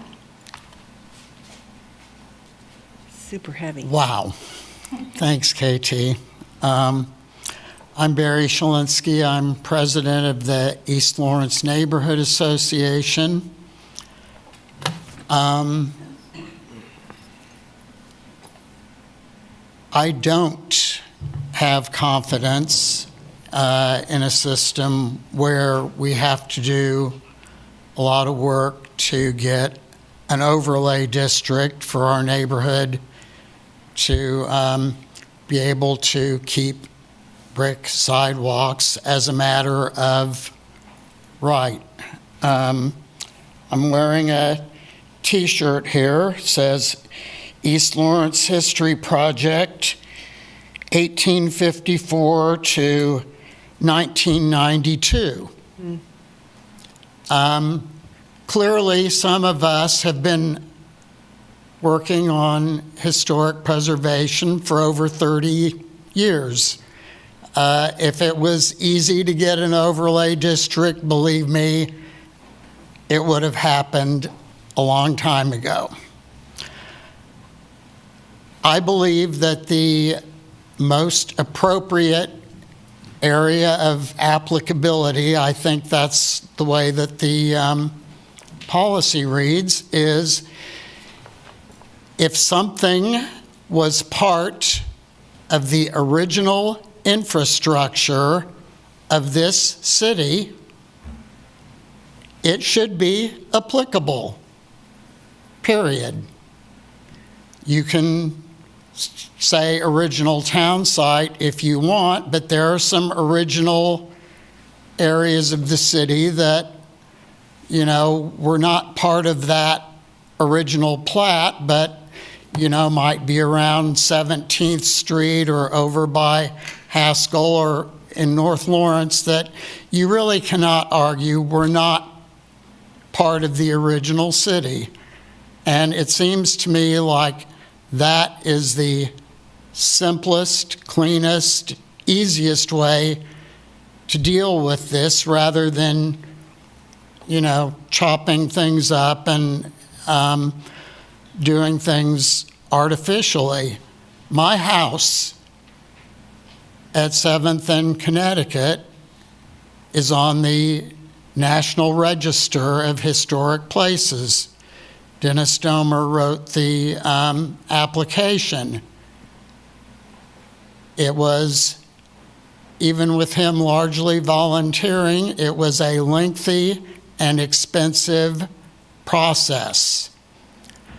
Under this policy as written, the brick sidewalk in front of my house on Connecticut Street, which helps define its context, is not, quote, applicable because I'm not part of a district. I find that unacceptable. I'm sorry. I'm not going to go on a lot.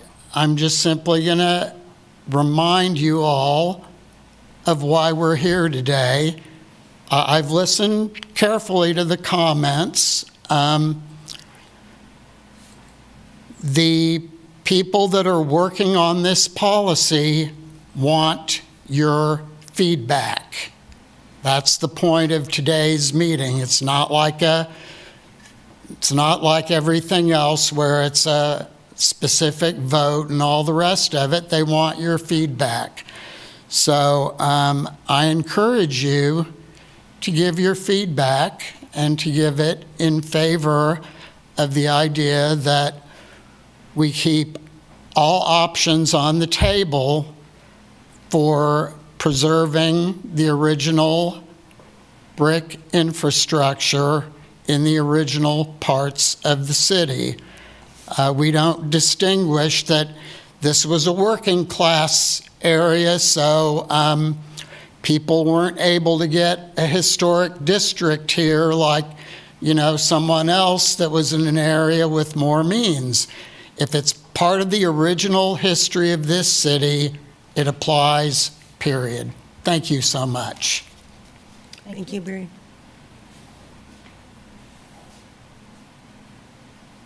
Any other public comment?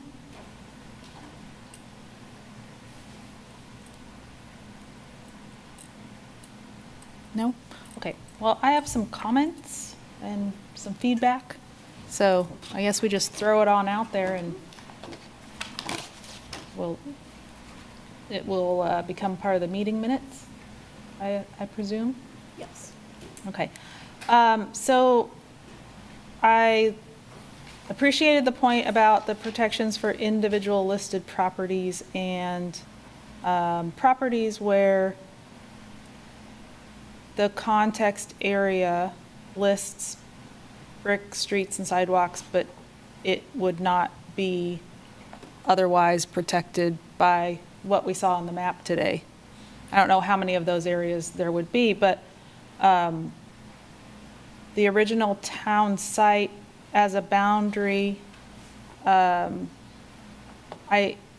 also appreciated the comment that there could be areas outside of that boundary that are historically significant that were installed with brick sidewalks and streets that were not within the town plat. So I don't know that we could draw the line using just that map. I also agreed with the notification prior to inspection, well before inspection, so that the property owner has the time to get the sidewalk in repair, which should be an ongoing thing, but there's means and there's supply. So I understand that is not available in a lot of cases. My hope is that with this policy being adopted, that can spur community conversation about if you have a current brick sidewalk, your need to maintain it, how it should be maintained, how it could reach ADA compliance, and if you have a period of time you're interested in me recommending either to the city engineer or to the subcommittee in excess of 6 weeks, I'm happy to hear it and report back. Okay, thank you.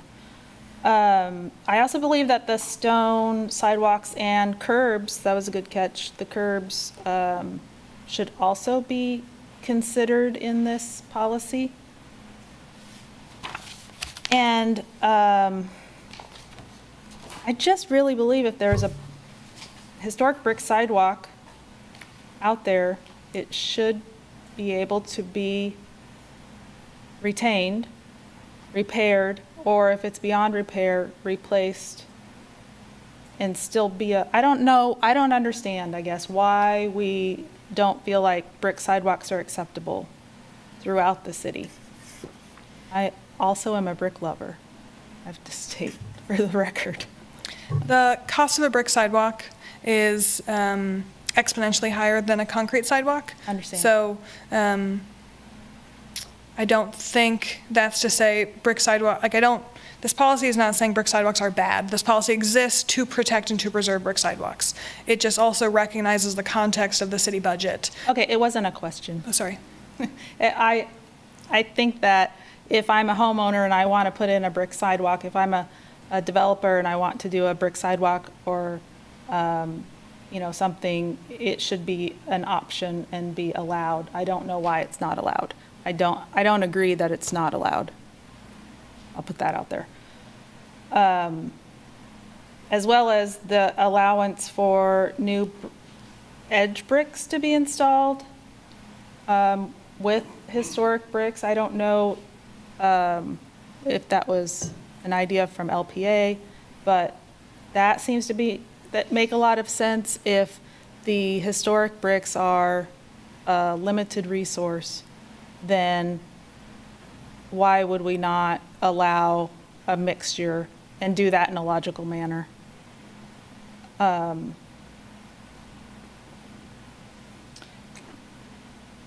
and then the salvage of bricks and stones from walks or streets that are chosen not to be retained should, of course, be saved, salvaged, put in the yard.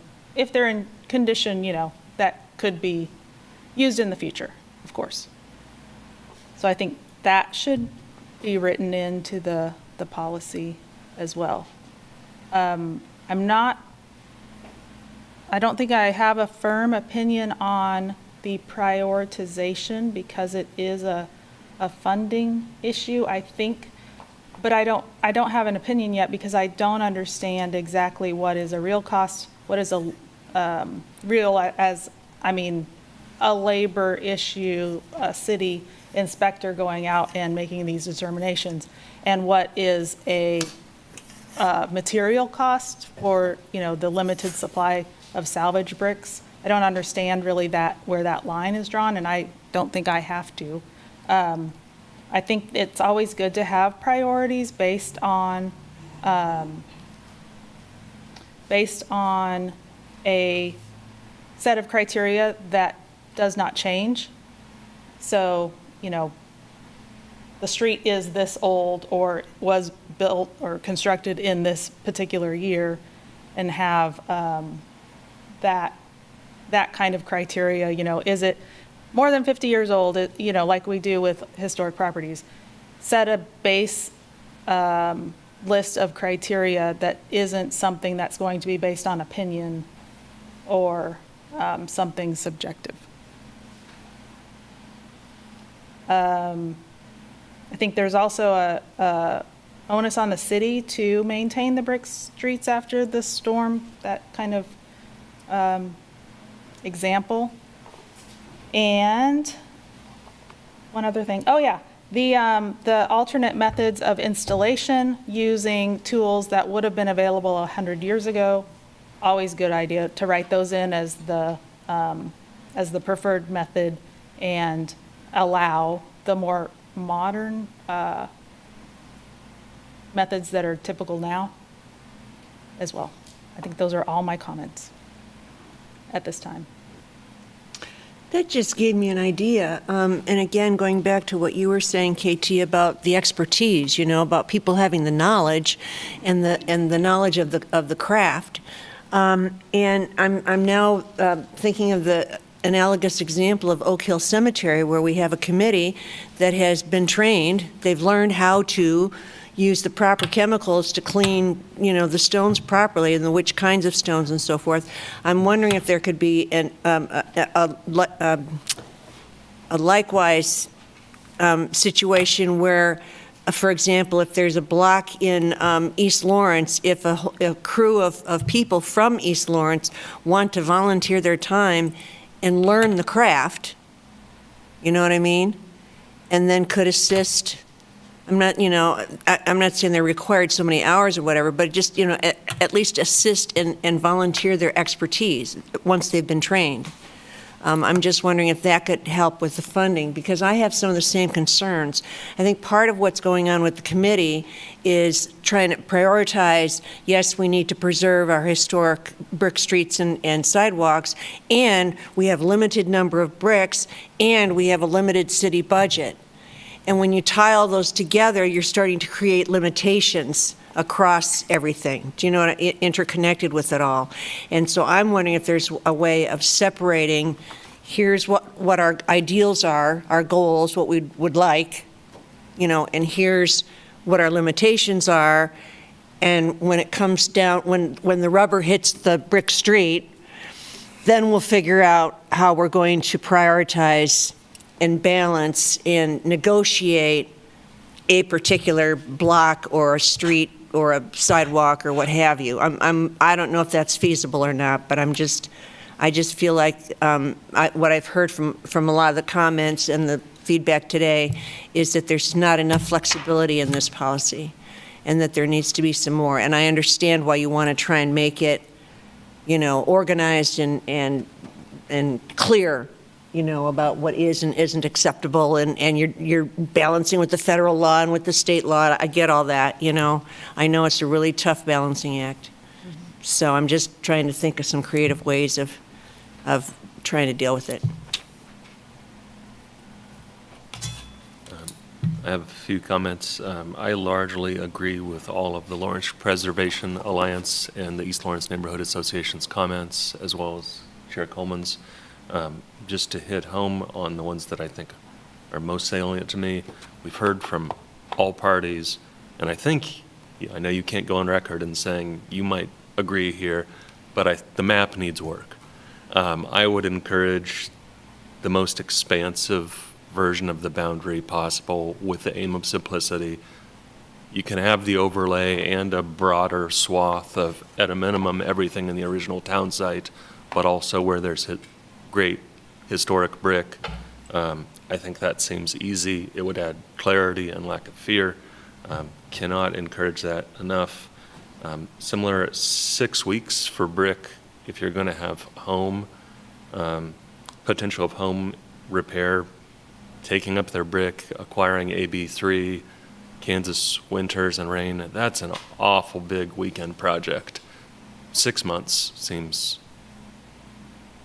still aggressive to me, but on the edge of reason. I mean, it's also for accessibility, and I do think there's a balance between walkable sidewalks and homeowner not putting them in too much of a bind. So personally, I think 6 months-ish might be a reasonable, not too much, not too little. There's no perfect. I would recommend the changes suggested for the sandstone panels. I think that the section 6.3 about the installation guidance for 1/4 inch to 1/8 inch, it was illuminating to hear the explanation of why you did that, and I happen to be in the construction industry, so I totally get it. We over-specify so when the roof sags, it still drains. I think just the addition of I would personally recommend keeping it saying 1/4 inch is the standard, but in some highly encouraging, we encourage you to install to this 1/8 inch standard, the intent being X, because the explanation that you gave here is a lot more illuminating than the language of the code. And I think that could answer a lot of questions and get people to think they can understand what they're really trying to do if they did self-installs. Because hearing you and the reasoning was really helpful. Agree about I think there should be the potential for the lengthwise edge brick with metal edging potentially, and that's all my comments. I really appreciate all the time and the honest request for feedback from here.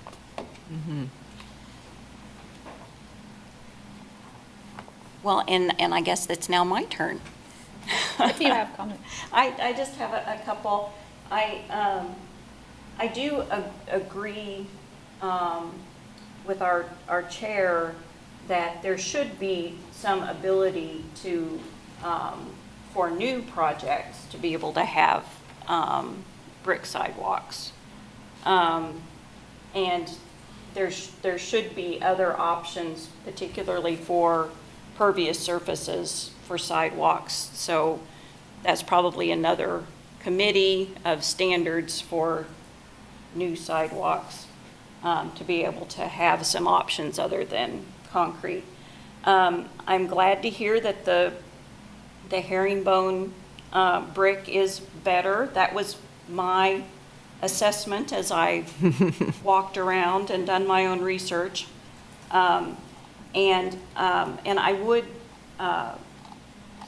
double down on keeping and being more amenable to stone curbs, because we certainly see that when it is the right type of stone, it is there forever.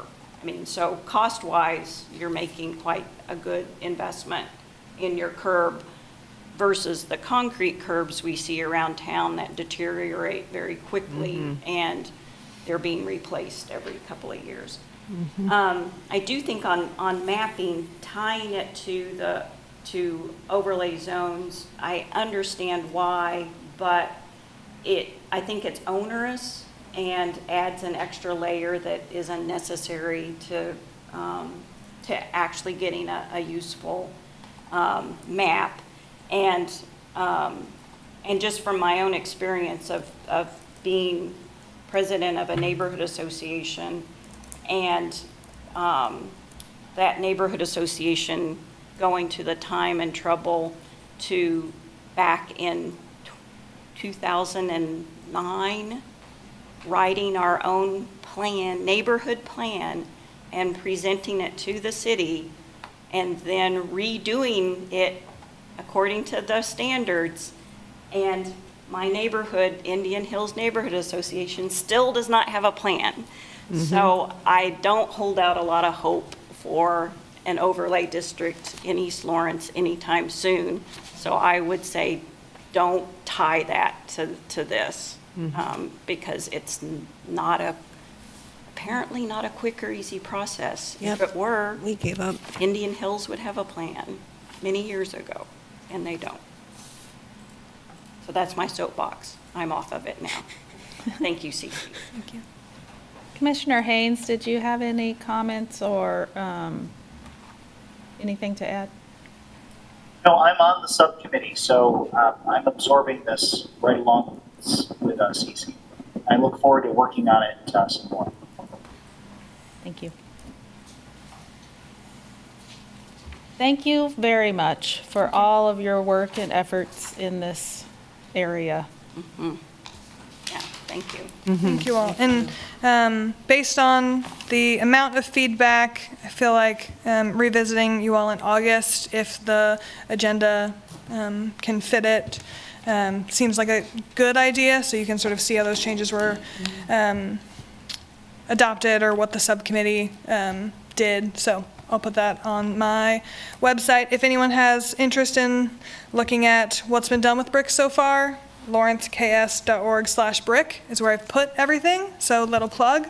But thank you all. Thank you. Okay, thank you.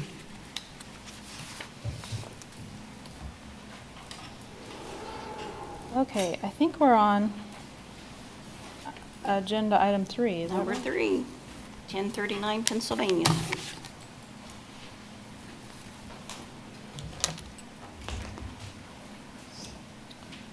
Yep, HRC 241017.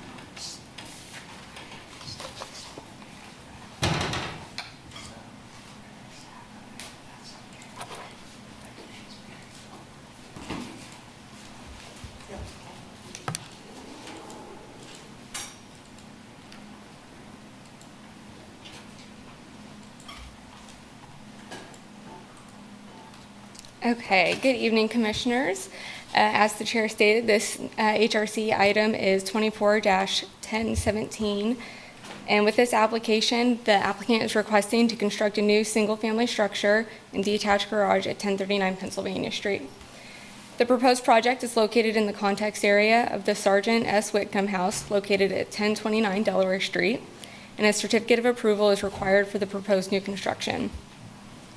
Standard 5 in Chapter 22, as well as the design criteria listed in Section 22-508 apply to the proposed project. This is a map showing the location of the proposed new construction in relation to the boundaries of the context area of the listed property. The subject property is outlined in light blue here and is located just one street over from the listed property. The subject property is currently undeveloped. This photo shows the property looking from Pennsylvania Street towards the alley to the west. As mentioned in the staff report, the HRC approved new construction plans for this property back in 2021, but a building permit for those plans was never pulled. The new plans proposed are similar to the previously approved project, but because they do differ in several ways from what was originally approved, the HRC, or the plans require HRC approval again. This is the site plan proposed for the new construction, which shows the footprint of the primary structure in yellow and the footprint of the detached garage in blue. The footprint of the primary structure would be approximately 1,900 square feet, which includes the covered patio at the rear and the front porch. The detached garage would be located off the alley, and its footprint would be approximately 560 square feet. And then a concrete walkway would be provided between a side door on the south elevation of the detached garage to the rear of the primary structure. The proposed new construction would be modern in design. The primary structure would have a complex roof design of 3 intersecting roofs, with the main roof sloping downward towards the rear of the property. The roofs of the structure would use composition shingles, with the exception of the front shed roof that slopes downwards towards the east over the front portion of the structure. This roof would instead use standing seam metal. The siding materials proposed for the structure would include cultured stone veneer siding, horizontal smart lap siding, smart side sheet siding with vertical bats, and horizontal cedar lap siding on the front porch. The windows that would be used would be vinyl composite. This is the proposed front east elevation that would face Pennsylvania Street. This elevation includes a small covered porch, and then the red line here shows where the top of that standing seam metal roof would connect to the main structure, just below the main shed roof, which slopes in the opposite direction. If we continue walking around if we walk around the structure, this would be the south elevation, which better shows that main shed roof that slopes down to the rear of the property. On the west end of this elevation is the open covered patio, which would include steps down to the concrete walkway. The covered patio would include a fireplace and chimney here on the rear. If we continue walking around the structure, this would be the rear west elevation. Here you can better see the open covered porch at the rear. This porch would have a gable roof, and the width of the porch would extend only about half the width of that west elevation. And then last, this would be the north elevation proposed. And here you can see a better view of the front standing seam metal roof and how it intersects with the main shed roof here. These would be the east and south elevations of the proposed detached garage. The structure would have a square footprint and a shed roof with a small projection and shed roof on the east elevation. The siding and roof materials proposed would match the primary structure. The east elevation here is what would face the rear of the primary structure. And then the south elevation would be the tallest side of the structure. And then here are the west and north elevations proposed, with the west elevation being what's facing the alley. Standard 5 says that contemporary design for new construction should not be discouraged as long as the project does not destroy or otherwise negatively impact historic materials and is compatible in design and with the character of the context area of the listed property. The proposed project would not destroy or otherwise negatively impact historical, cultural, or architectural material. It would continue the residential character of the context area. And while very modern in design, staff is of the opinion that the project generally meets the design criteria for compatibility. The design elements of concern for staff would include the roof shape, rhythm of openings, and window material proposed. The proposed shed roof and fenestration pattern are not typical for the context area, but they are typical of modern architecture design, and similar design elements do exist within the context area already. As for the windows, staff never recommends the use of vinyl windows. Instead, staff would recommend the use of new wood windows, aluminum-clad wood windows, or new wood composite windows. Based on the applicable standards of review, staff is of the opinion that the proposed project meets the standards for review and recommends issuing the certificate of approval. With that, I'd be happy to help answer any questions. Thank you. Are there any questions for staff? Okay, is the applicant present? You want me to back out of it? Yeah, I'll stop sharing here real quick. I apologize.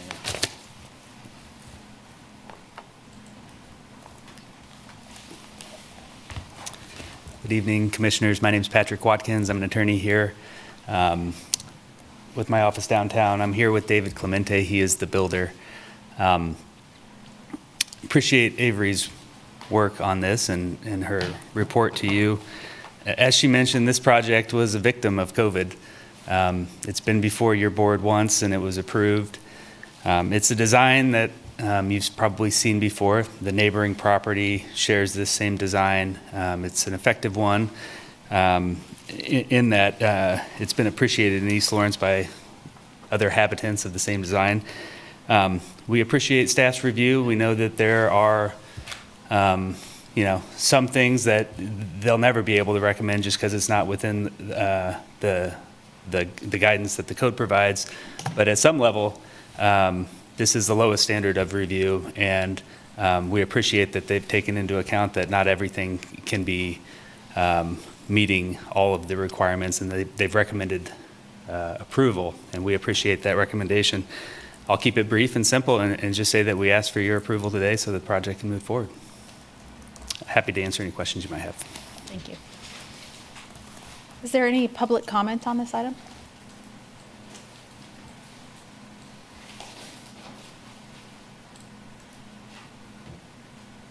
Nope. I agree with staff. I think it's appropriate. I just want to make an observation that, again, we're dealing with East Lawrence, and East Lawrence has lost a lot of homes to gentrification, as well as demolition by neglect, et cetera, et cetera, et cetera, et cetera, the old stories. And so we have more of these modern buildings going up, and then when another modern building goes up, then we can say, well, there's already a modern building there, so we can do a modern building and we'll just accept it. I just don't want to be so facile about this, because this is yet again more gentrification. And I would hope that these new homes and modern homes would still have some affordability to them, and not be at west suburban prices, if I could couch it in those terms. So, thanks. Thank you. Any other comments or questions? I also appreciate the review. I think it'll be a nice project, and I would move to find the proposed project meets the standards of review in Chapter 22 and issue a certificate of approval for the proposed project. I second. Okay, any further discussion? If not, we'll take a vote. Commissioner Haynes? Commissioner Haynes, aye. Commissioner Hawley, Aye. Commissioner Klein, Aye. Commissioner Johnson, Commissioner Johnson, aye. and Chair Coleman is an aye. The vote passes. Thank you. Okay, now moving on to item 4, L-23-00432.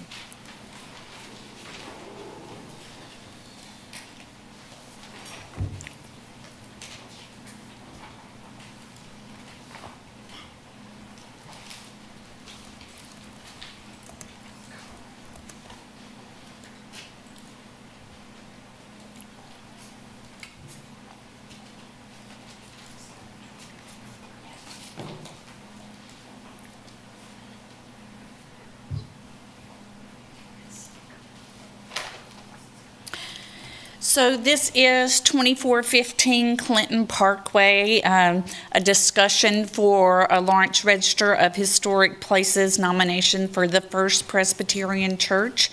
You have held your public meeting as required by Chapter 22 and found that the property meets the criteria listed in Chapter 22 to be eligible for the Lawrence Register of Historic Places, and forwarded that information to the City Commission, who is the ultimate authority of landmarking in the city of Lawrence. They do the actual landmarking. The Historic Resources Commission is an advisory board in this capacity. So just quickly, the City Commission looked at the recommendation from the Historic Resources Commission and took public comment and has remanded the case back to the Historic Resources Commission for some additional discussion.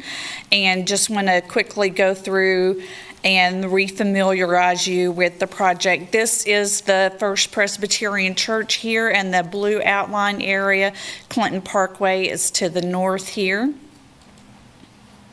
This is the main elevation, or the east elevation, and the entrance to the structure. And then just quickly walking around the building, it is a brick masonry structure.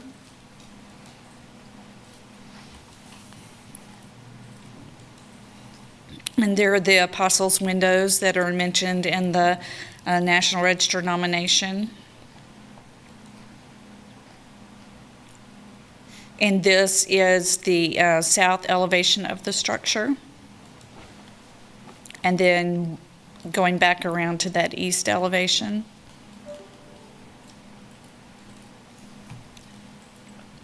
So the City Commission specifically asked that the Historic Resources Commission have a discussion and evaluate listing the structure only without the associated parcel, and to determine if the existing sheds located on the property affect the integrity of the property, because one of the criteria for listing is to have sufficient integrity. So this slide shows if the parcel is listed in the Lawrence Register of Historic Places, this would be the context area surrounding the First Presbyterian Church. This was a study done by planning staff that shows just the building here being, if it were listed without the parcel, this first blue line that you see here would be that 250-foot buffer. The red area here is what that 250 feet look like if you take it from, if you list the parcel and take the 250-foot buffer from the parcel line. So that shows you the difference in what properties would be included in the context area if you were to just list the structure itself and not the parcel on which the structure sits. And it's mentioned in your packet information that this has been done in the past. We did it with the Santa Fe Depot. It was a little bit of a different circumstance in that case. The city owned the building and not the property surrounding the building, and the railroad did not want to list their property, so we listed just the building and not the property surrounding it. Staff went through the existing code, Chapter 22, to see if there was a reason why it would be either advantageous or if there's a reason to list just the structure and not the property, and then also did some historic evaluation of the property. The property is listed in the National Register of Historic Places and the Register of Historic Kansas Places as the parcel, and the parcel is what was submitted originally for nomination to the Lawrence Register. Typically, we look at the land that surrounds a structure as part of its context and part of its understanding and history of a property, and it gets listed with the property because of that association with the property. Staff could not find a reason why you would exclude the parcel land from the nomination. It does have its association with the structure. However, the structure is what is significant and not the parcel surrounding the property. So to list just the structure and not the parcel would not have an impact on the architectural importance and significance of the First Presbyterian Church structure. One of the communications that you received in your packet proposed looking at the term radius. And I know we had this discussion a couple of months ago, and it is still something that staff is researching whether or not there's a more appropriate term to update Chapter 22 with instead of using the word radius. They supplied this exhibit showing that if you looked at the context area from the front door, this would be the 250-foot area surrounding the property, and it would no longer encumber any of the other structures in the area in the context area, therefore requiring review for building permits and demolition permits. These are the 3 sheds that are on the property. From what staff can tell, the shed in the center is large enough that it would have required a building permit, but the sheds on either side of it are such a size that they would not require a building permit. When you look at historic properties, they do change over time, and there are alterations to the property and sometimes to the structure itself. For modern uses, it looks like these structures are used for storage. It looks like in one of them, when I was out there, there was a lawnmower, those types of things. I think the Boy Scouts use one of them for storage of some of their equipment and things.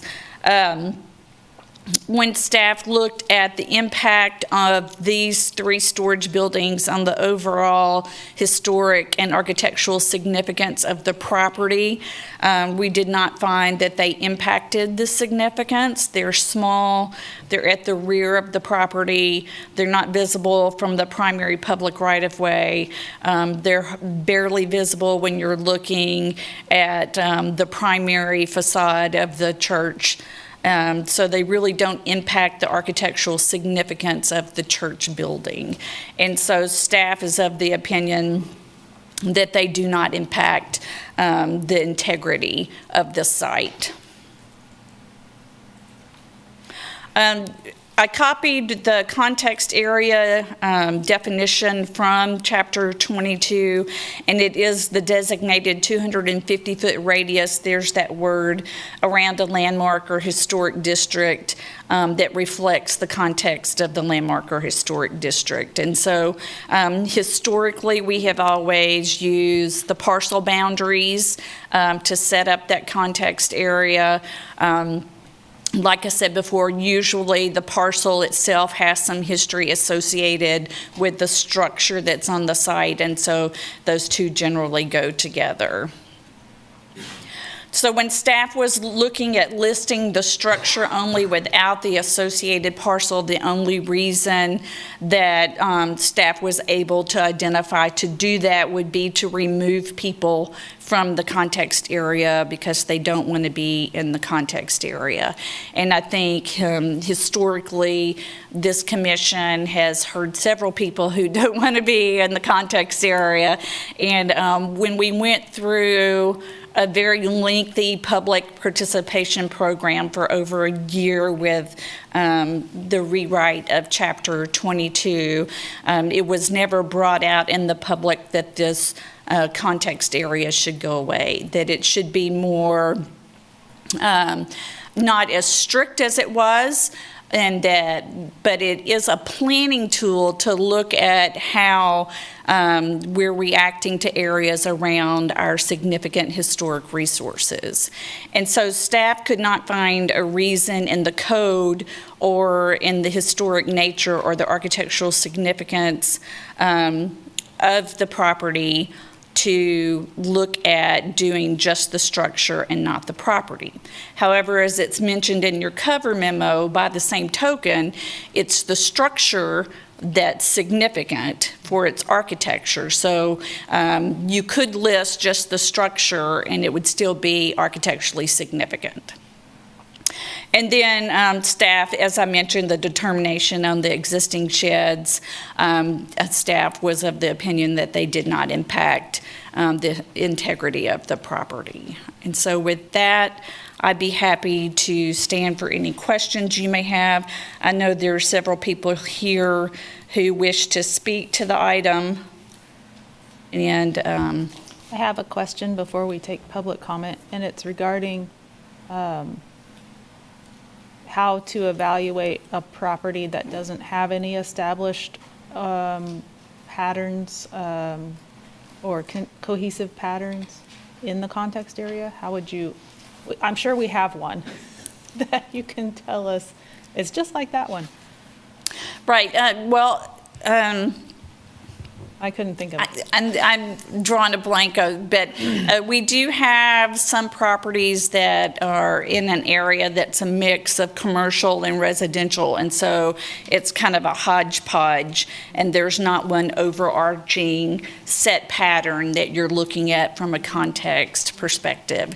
And so what you do in those cases is you look at what's being proposed and look at those criteria in Chapter 22 and determine whether or not it's going to impact the listed property because it's not meeting those standards, like for the height standard. So there's not a cohesive pattern of height in the proposed 250-foot context area for First Presbyterian Church.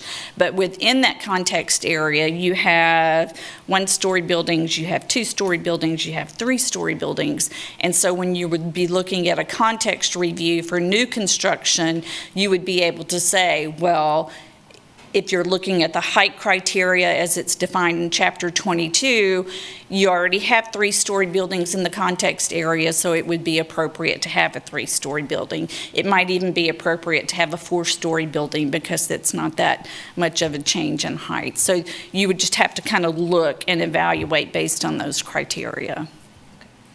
Thank you. Anybody else? I think that's all. But order of business next is public comment?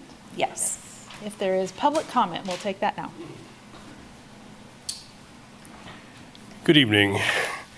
My name is Jeff Southard, and I'm appearing before you again. on behalf of First Presbyterian Church in support of the nomination to place our building on the Lawrence Registry of Historic Places. This commission earlier approved the nomination, as has the city staff, the state of Kansas, and the Department of the Interior. And each one of those approvals, I would note, was the parcel, not the building, the parcel.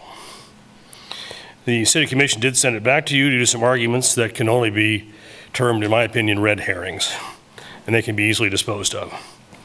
Red herring number 1, property versus building. As you know, historic designations preserve and protect not only structures, but also the context area around the structures. It's been argued that the FPC building should be used as the starting point for the context area rather than the property line.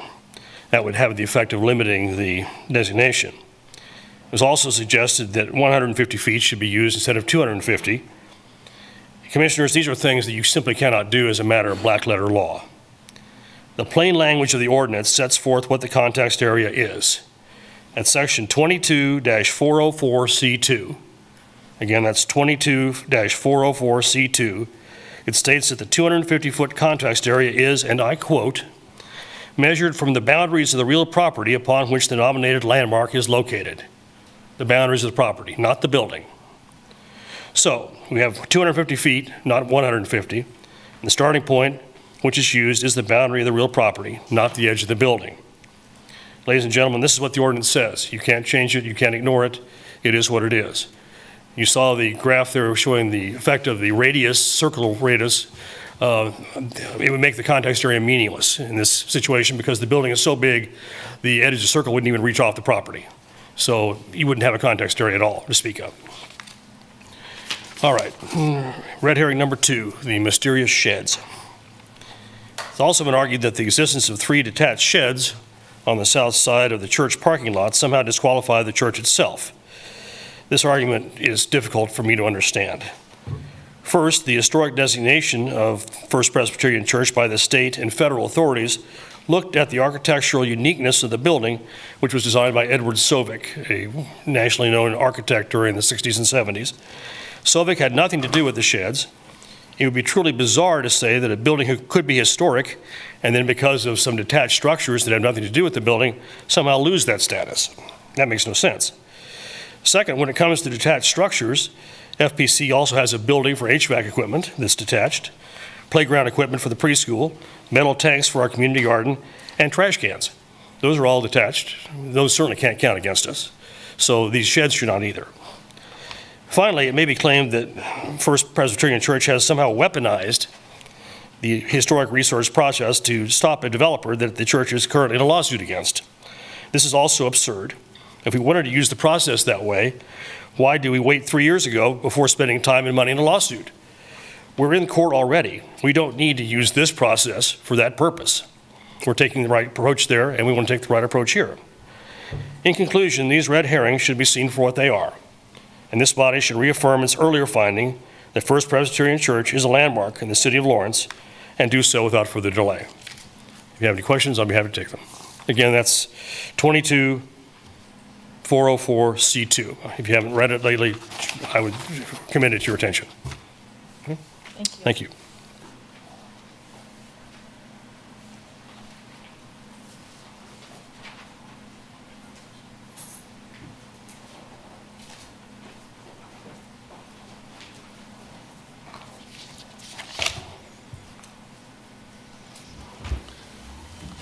Can we have the image? Thanks a lot. Yep.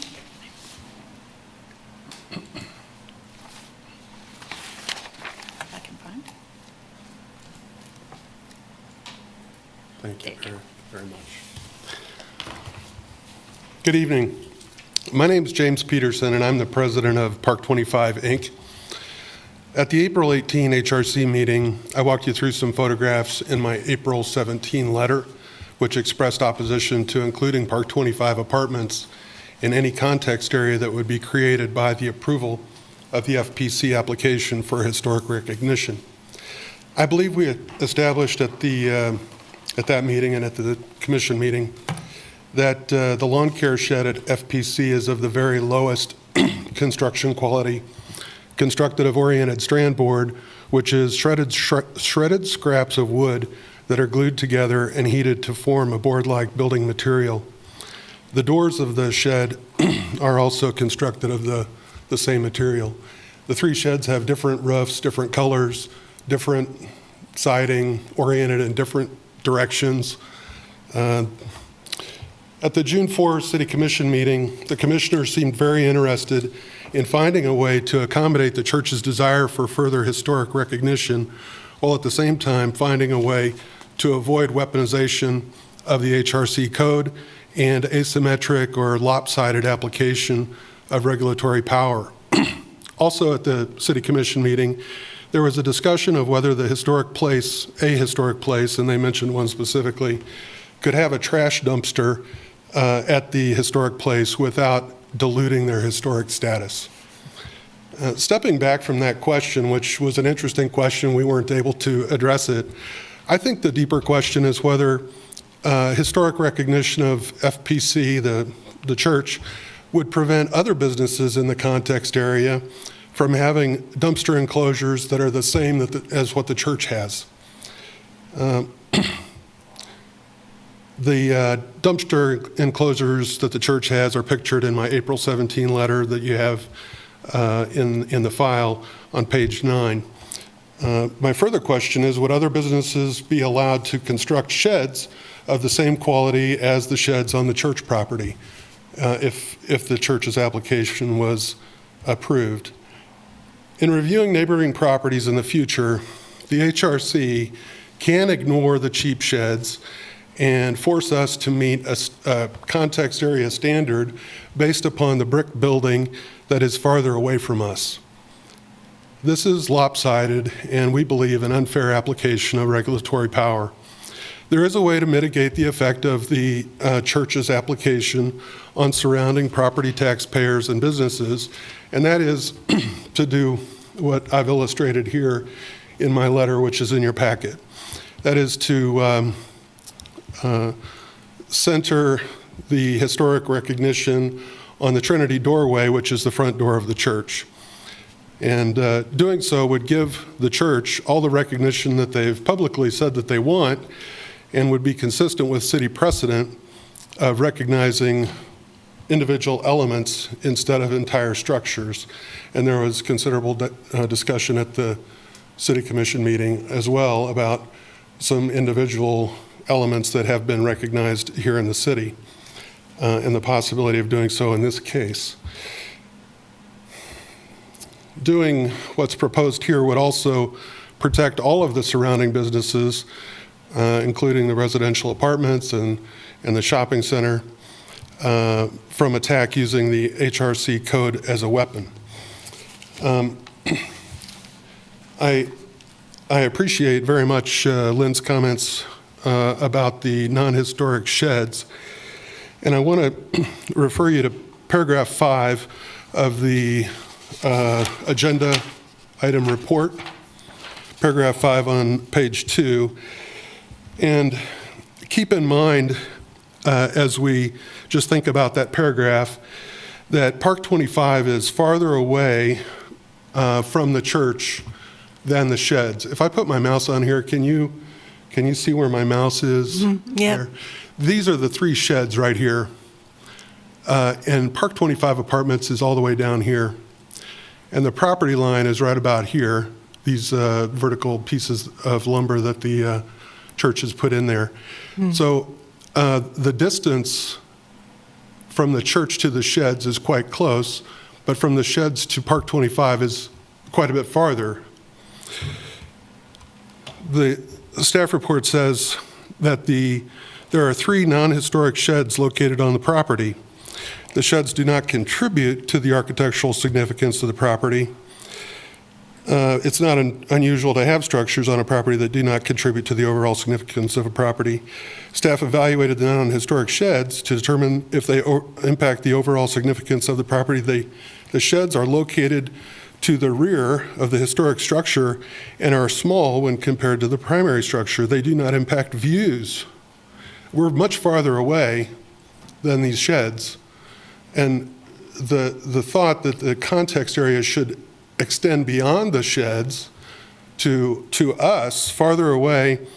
We don't impact the views to the primary structure from the public right-of-way. The staff continues, the sheds do not impact the design, materials, or workmanship of the primary structure. The architectural significance of the primary structure is not affected by the existence of the sheds on the property. We're much farther away. Our existence should not affect the architectural significance of the church. The sheds should be considered non-contributing structures to the property that do not impact the architectural significance of the primary structure.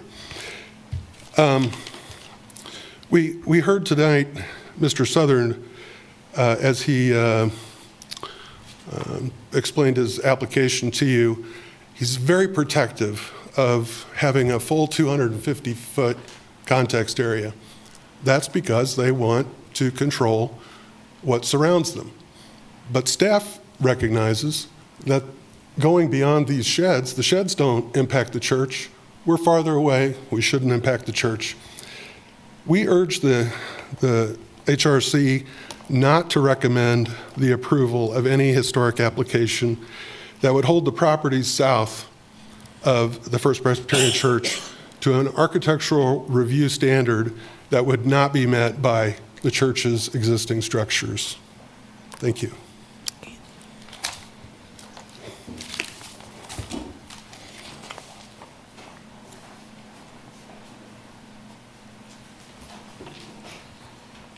Hello, my name is Marisa Peterson, and I thank you for the opportunity to share my perspective as an owner of Park 25 Apartments. We have been tax-paying business owners in Lawrence and good neighbors to FPC for almost 50 years. We are very committed to providing a safe and comfortable home at a good value to our wonderful residents of Park 25 Apartments, and we were shocked to be pulled into these contentious issues a few months ago because of ongoing litigation between FPC, the City of Lawrence, and the developers west of Crestline Drive. So in preparation for the HRC meeting last April 18th, I carefully read Mr. Southard's landmark application on behalf of FPC. After that meeting, my husband, James, and Mr. Kessinger and I had a very nice extended visit with Mr. Southard in this foyer right outside this meeting room. He joked with us that in all his years, this was the first time he'd used his undergraduate history major from KU, and he shared that he'd gone on to law school and was now a retired attorney, and he offered to give us a tour of FPC, which we enthusiastically agreed to. And then Mr. Southard strongly reassured us that First Presbyterian Church of Lawrence has no issues with Park 25 Apartments at all. He shared that their real concerns were that the currently vacant land west of Crestline Drive would be paved, and that the stormwater runoff from the new development would cause additional water problems for the church, and that they already have water problems and flooding in the church basement several times a year. He also said that they are concerned about increased traffic on Crestline, and he commented on how many parking spaces were proposed for the townhome project across the street, none of which has anything to do with Park 25. There was a very strong contrast between the kind goodwill he expressed toward us in Park 25 and his deep desire to block the development across Crestline due to stormwater runoff and increased traffic concerns. We left that meeting in April encouraged that FPC would work with us to reduce or eliminate unintended impacts on Park 25, that we would have additional positive communication with Mr. Southard, and we were looking forward to a tour of the church. My husband has since reached out to Mr. Southern and the pastor of FPC, Dr. Helen Hutchison, approximately every other week via email and fax, including on April 19th, May 3rd, May 22nd, and May 31st, and again, just yesterday, July 17th, but has yet to receive any reply from them. I share my recollection of our conversation with Mr. Southard on April 18th to underscore the facts that Park 25 Apartments are long-time, tax-paying business owners in Lawrence. with no interest in this contentious fight, but we are being scooped up into these issues with unintended but potentially very significant, harmful, long-term consequences for our business. So in light of all that's been shared this evening, I join in respectfully asking the HRC to recommend to the City Commission that the 250-foot context area radius be marked as that circle from the front door of FPC, thereby protecting the historicity of the church without negatively impacting its good neighbors. Thank you for your service to the city and for your consideration.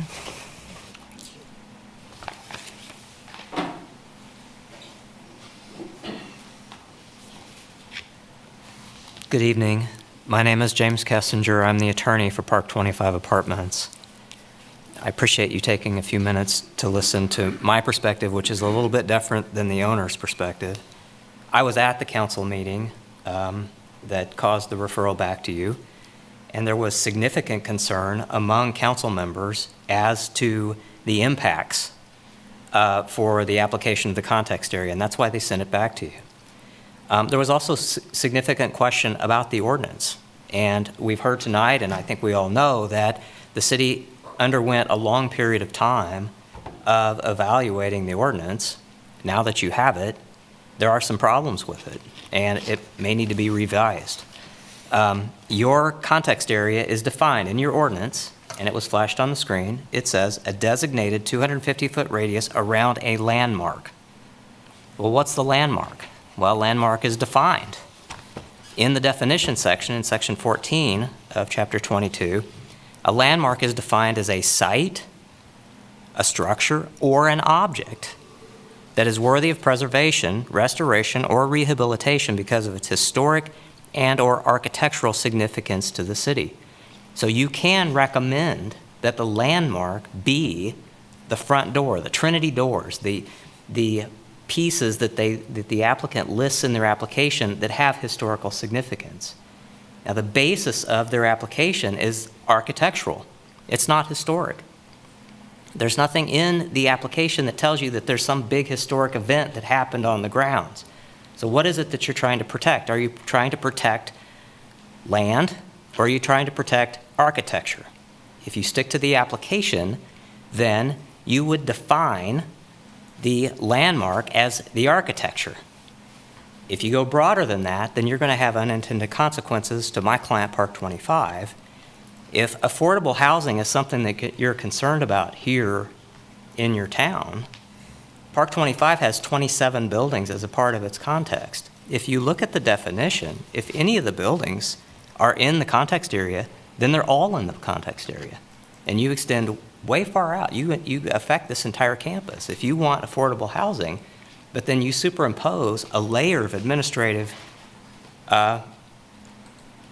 review and another layer of administrative approval every time Park 25 wants to engage in updating and upgrading its facilities, then you can know that it is going to affect your affordable housing here. This isn't free. It's a process, and that expense has to go somewhere. And my client tries to be competitive in its rents, but that expense has to get paid.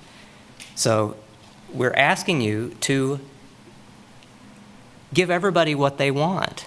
Let the church have its designation, but follow your ordinance and designate the landmark as the Trinity doors, as the architectural feature that they ask you to protect.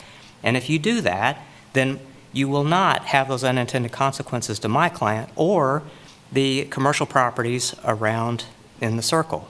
And I would say that this context area is not the same as even some of the other ones that you looked at tonight. This is not a high-density neighborhood. There are not houses in here that you need to have a context for review. So what are you going to protect? Are you going to protect a parking lot for historic context? You don't need to. There's nothing within that. The only thing within that 250 feet, unless you extend out to the boundaries, is their sheds. And the idea that you're protecting their sheds, but then if you have this context area, then if my client wanted to put those exact same sheds on their property, they wouldn't be allowed to. Because once they're approved, then they're not historically significant, then they stay. But if my client wanted to put the same thing in there, we wouldn't be approved because it doesn't meet the criteria of the context area. And we find that to be very unfair. So we're asking you to give everybody what they asked for, approve it for the landmark, but designate the landmark in a way that it doesn't cost my client or affect affordable housing in your community. Thank you. Mm-hmm.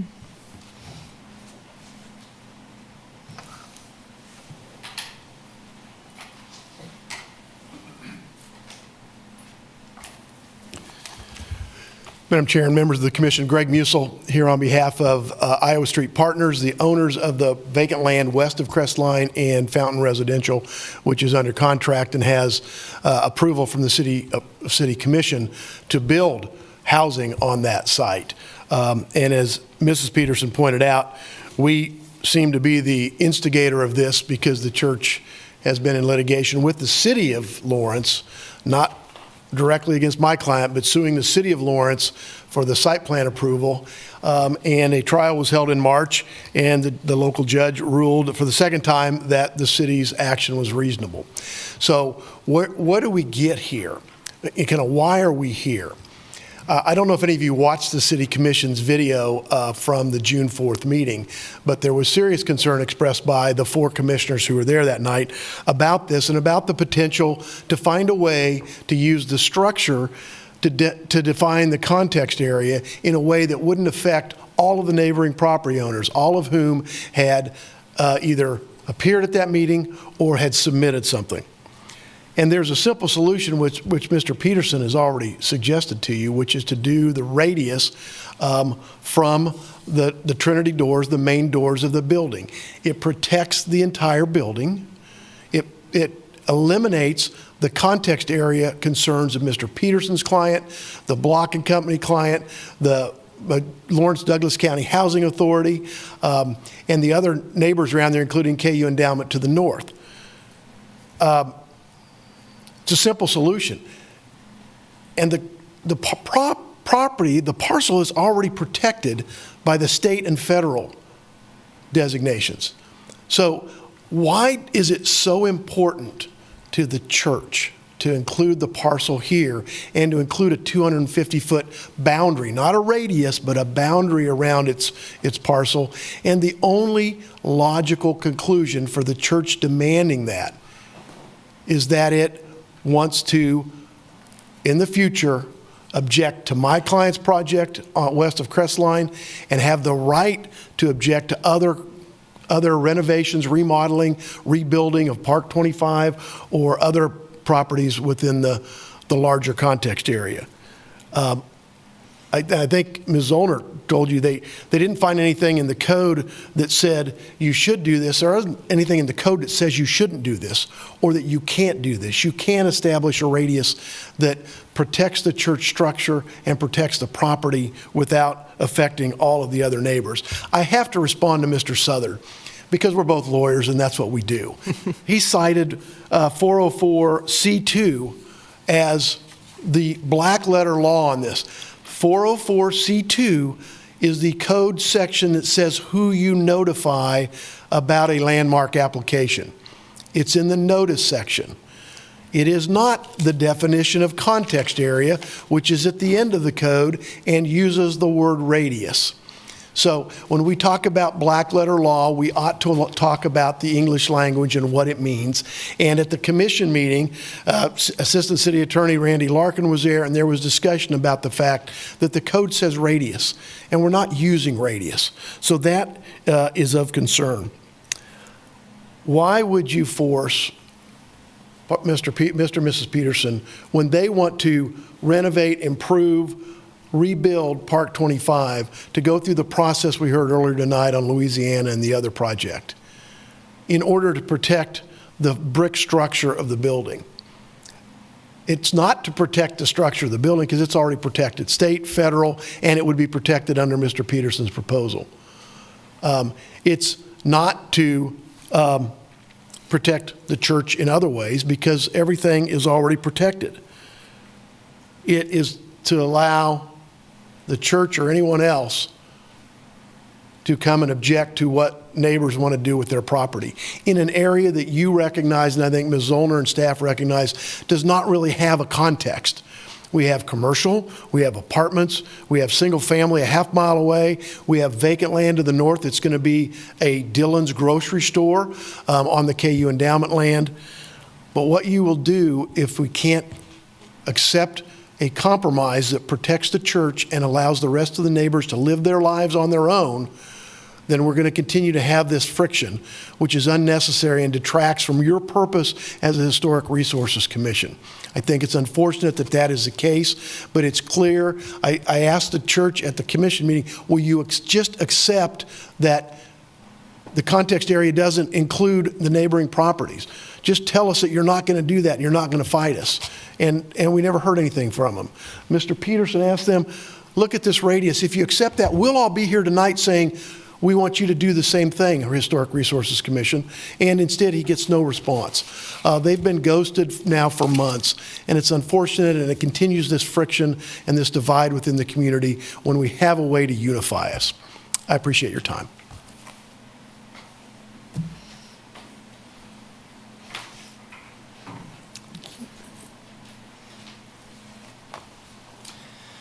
Dennis Brown. Speaking as an individual, you already have the LPA testimony, which was the same that we testified to a couple months ago. But, you know, I've been attending HRC meetings for over 20 years. I did some math. This might be around my 300th HRC meeting, somewhere in that vicinity. Like, you know, I'm living my best life. So I've seen a lot of stuff. This is one of the oddest, weirdest confrontation discussions I've ever seen within the HRC confines. And I feel like there's a major misunderstanding of what kind of power context review brings to the table, certainly from the people who are terrified that are in the proposed context area now, but perhaps also by the church. I don't know.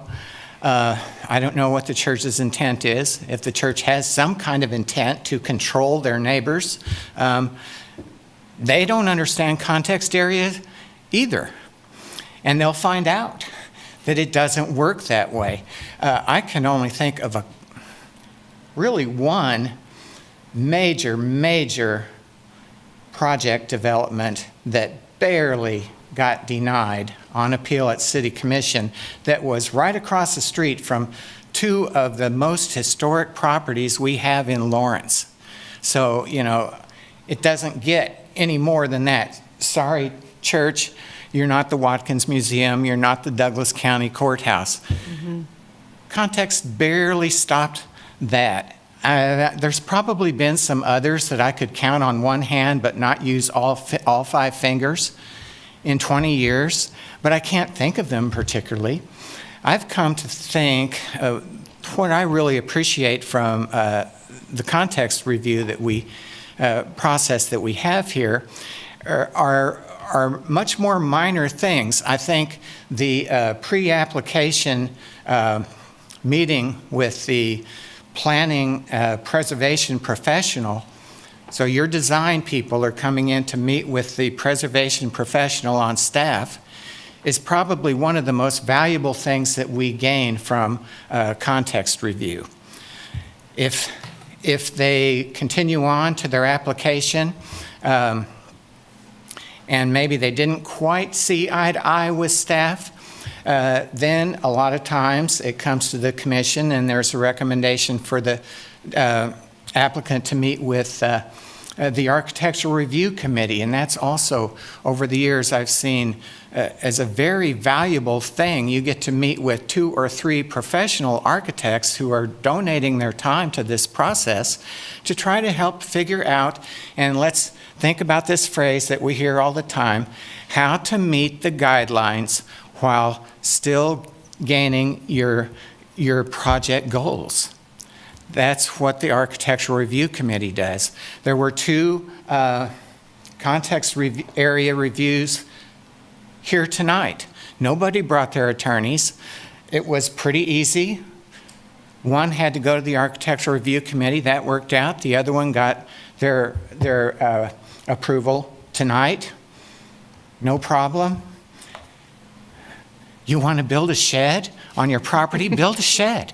The context review doesn't even start until you apply for a building permit. Anything you do that doesn't require a building permit, who cares? If you're building a shed that's big enough to require a building permit, are you gonna, since you're in the context area of this church, are you gonna have to hire an architect and build your shed in brick with rounded corners? No, build a shed.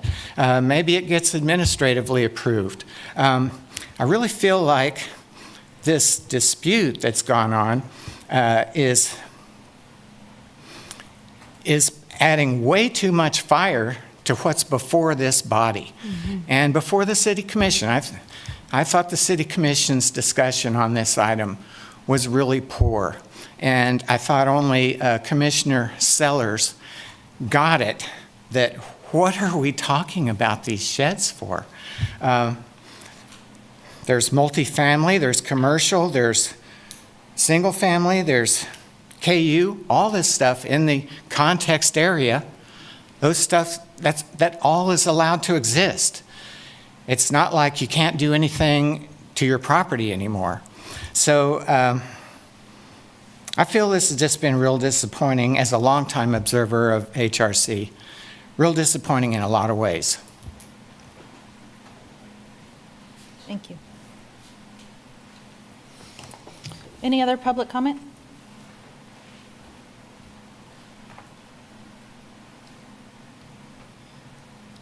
So we've already, the HRC has already approved the property for local designation to move forward to the City Commission. It's up to them to do that approval, correct? Correct. And they're asking for our feedback on whether or not they can change the criteria or the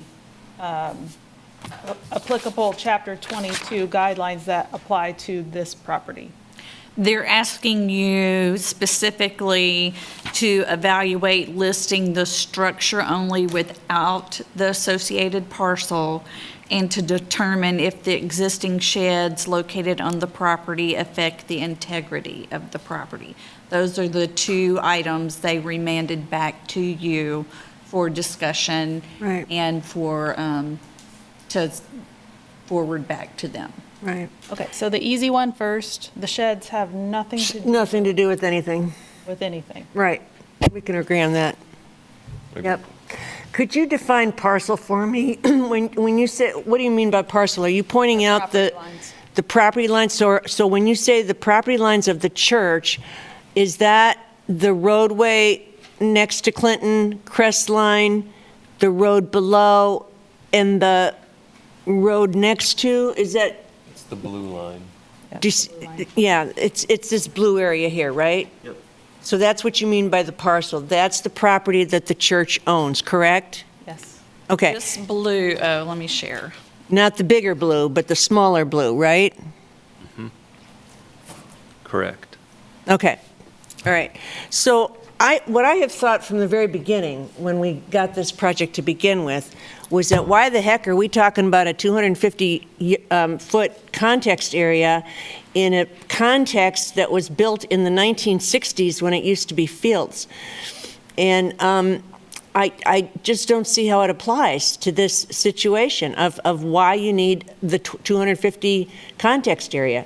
The 250 context area makes sense when we're talking about crowded neighborhoods that were built back in the 1870s and the 80s and the 90s and the 1910s and the 1920s. So I do agree that there's a flaw here in some regards in terms of Chapter 22, that there's this, again, I feel like the theme of tonight is flexibility, as opposed to, read the letter of the law and it must apply. We must have 250, foot context for every single historic property. I think the radius circle is brilliant. And if radius is in the language, yay, let's use it. So that's my position. But that goes against Chapter 22. Well, but see, this is where we're interpreting. We're interpreting whether it does or does not go against Chapter 22. I'm talking about just the 250-foot context. Okay, so in a 1960s parcel of property. The property is on the National Register. It's on the State Register. It is already protected. There we go. We're done. The parcel. The parcel is protected. The property is the building is a landmark. The building and the parcel, the church property. Yes, and known then as the any parcel is contributing protected. structures within that property or that parcel. Would matter, right. Sheds don't matter because they're not. Sheds don't matter. Well, But- and, go. I was just going to say that the context, the reason you have a context area is to protect the historic property. It's not to enforce anything on the properties around it, but I feel bad because everybody hates us so much. They don't want to come back and see us, and that's why we're here, because they don't want to come back and get our approval to do whatever they need a building permit to do. But that's exactly why we have it. That's why we have the review, to protect the historic property under consideration. There's no other historic property in the 250 context area. There isn't any. That doesn't matter. Well, this is, I think it's very unfortunate that it has come to this, that people are afraid to be within a context area. Yes, because we just lessened those, the process, the HRC, the Chapter 22 revision lessened all of those review criteria. Right. And if you, I mean, this context area is an incredible mix of things. Mm-hmm. So that, and that context area includes the sheds. So if you want to do something in this area, in this context area, that's a shed like that, you can say, look, there are sheds within the context area. It must be okay.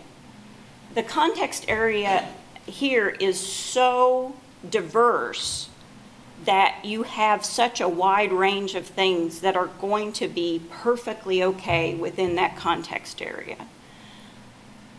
We have that if you're going to need a building permit or a sign permit, you have to apply for a building permit or a sign permit. Parkway 25, you're gonna have to apply for a building permit. Now, if that's within the context area, that building permit will get forwarded to Lynn.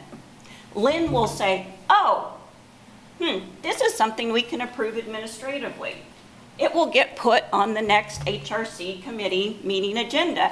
And did you notice at the beginning of this meeting, we had 5 or 6, 10 or 12 things that were approved like that. The law does require that it has to happen within 45 days of receipt of that completed application. There is, in the realm of construction, 45 days is nothing. And so being within a context area, particularly this context area, is not the end of the world. It is for things that require a permit. If it's no big deal, it will get within 45 days put on this agenda and approved like that. If it's something like, I don't know, what if, for example, the property owner across the street wanted to build a giant brick devil.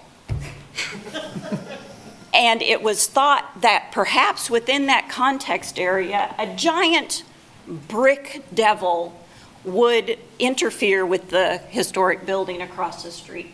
Maybe there would be maybe we shouldn't approve that. But I don't even think that would be something that wouldn't be approved because of the context. There's so much in that area that so much can be approved. It can be done quickly. There is a process, but it is not the end of the world. And I am sorry that these properties are within 250 feet of this, but it is not the end of the world, and you will be okay. Thank you.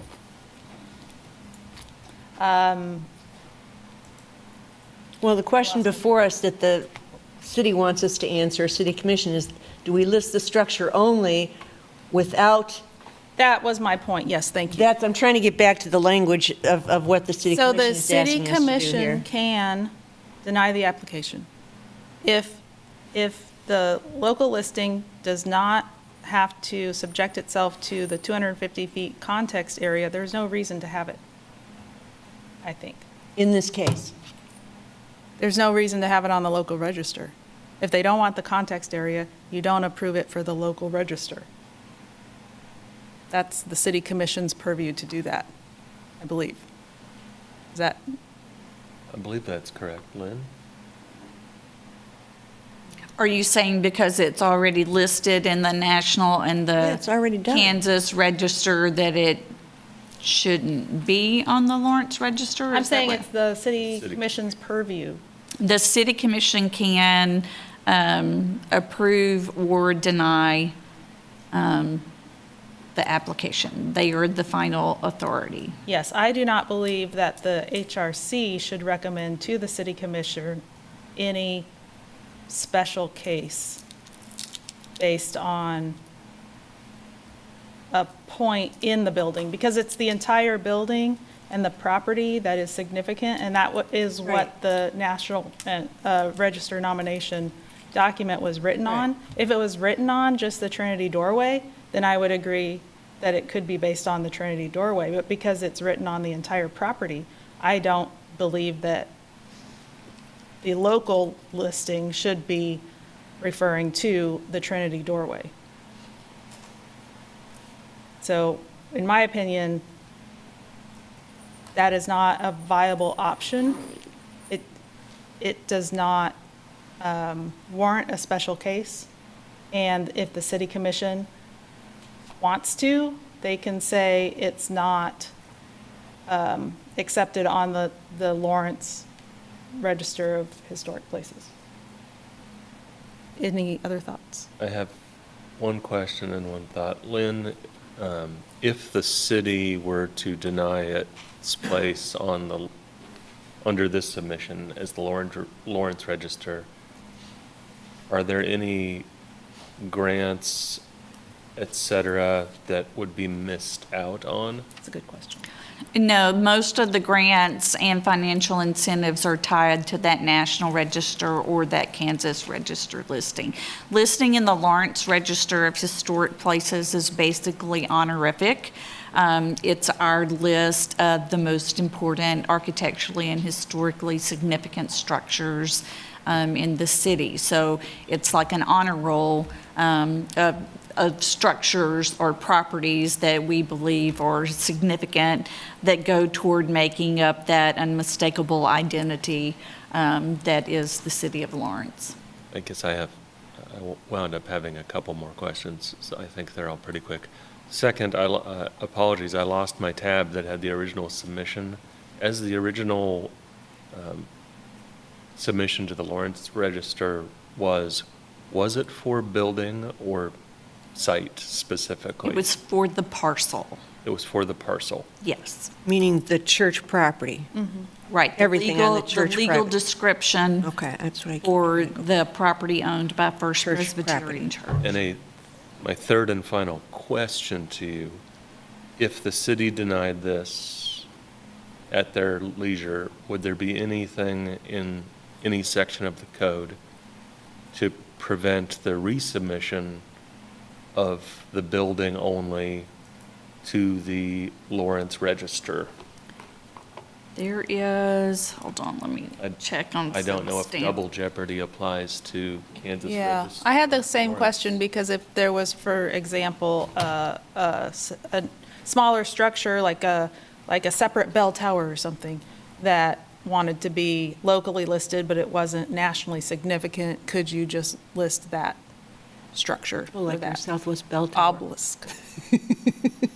Yeah. You can because of the definition of landmark. Yes, yes. A brick devil. If the governing body denies an application for the nomination of a site structure or object as a landmark, either for its lack of significance as it relates to the criteria for designation established at section 22-407 of this article as amended, or for its integrity, then subsequent nomination attempts shall not occur until the earlier of the passing of 365 days or a change in ownership of the site structure or object. Okay, so they could wait a year if this commission took no action and the city denied them, hypothetically. Okay. So do we have clear direction back on both items, or do we need to discuss the first item further? Because the city commission has asked for our opinion. I know, and I'm trying to get that, because listing the structure only without the parcel, I mean, that doesn't make sense to me. Right. It should be the building and the church property. Right, which is why we approved it and sent it on. Yeah. And I would still stand by that. You know?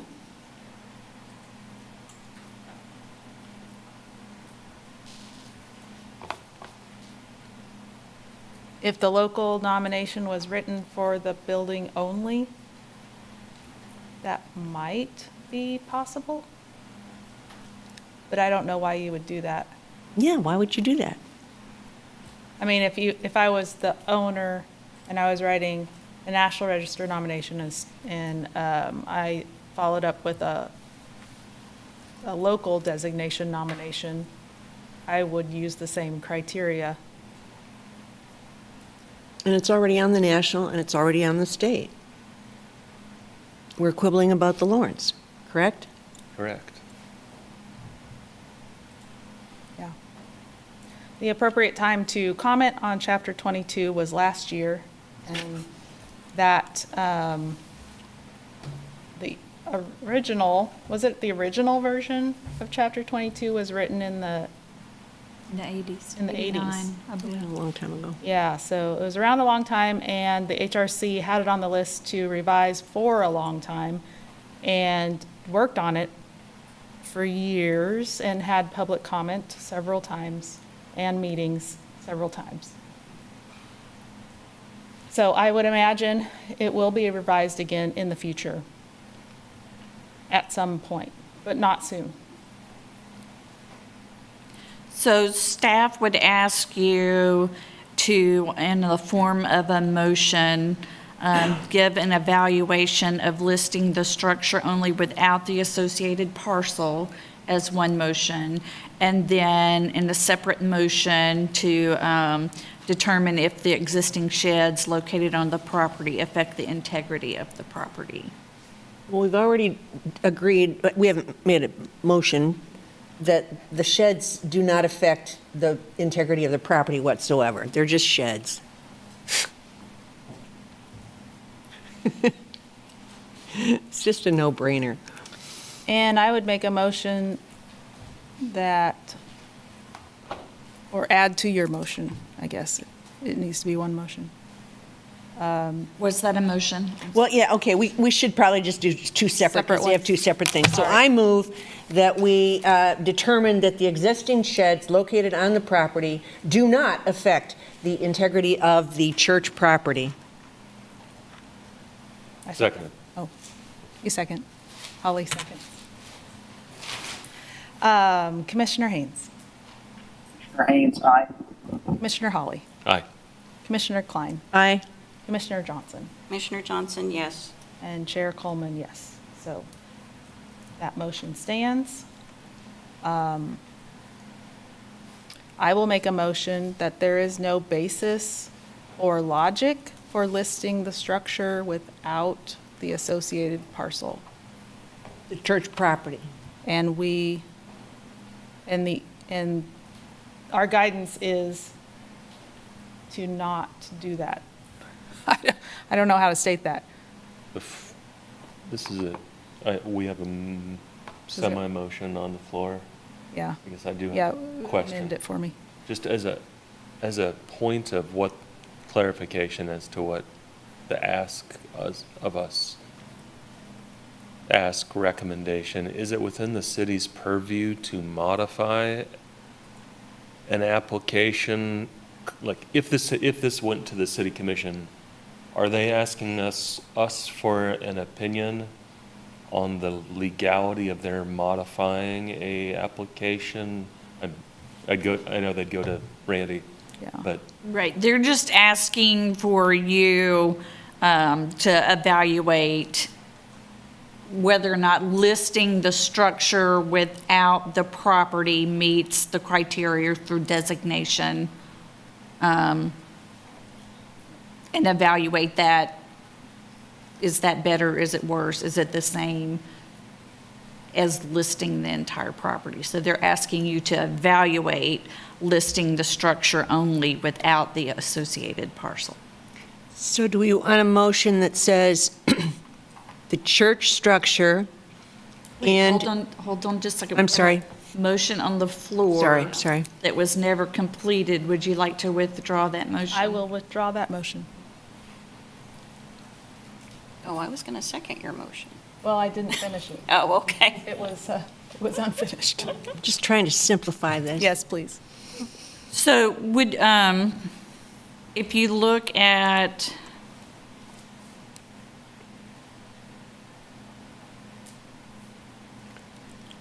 I just hate that word, associated parcel. It doesn't, it's vague to me. let's do this. She's going to word it for us.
So the criteria for designation is found in 22-407.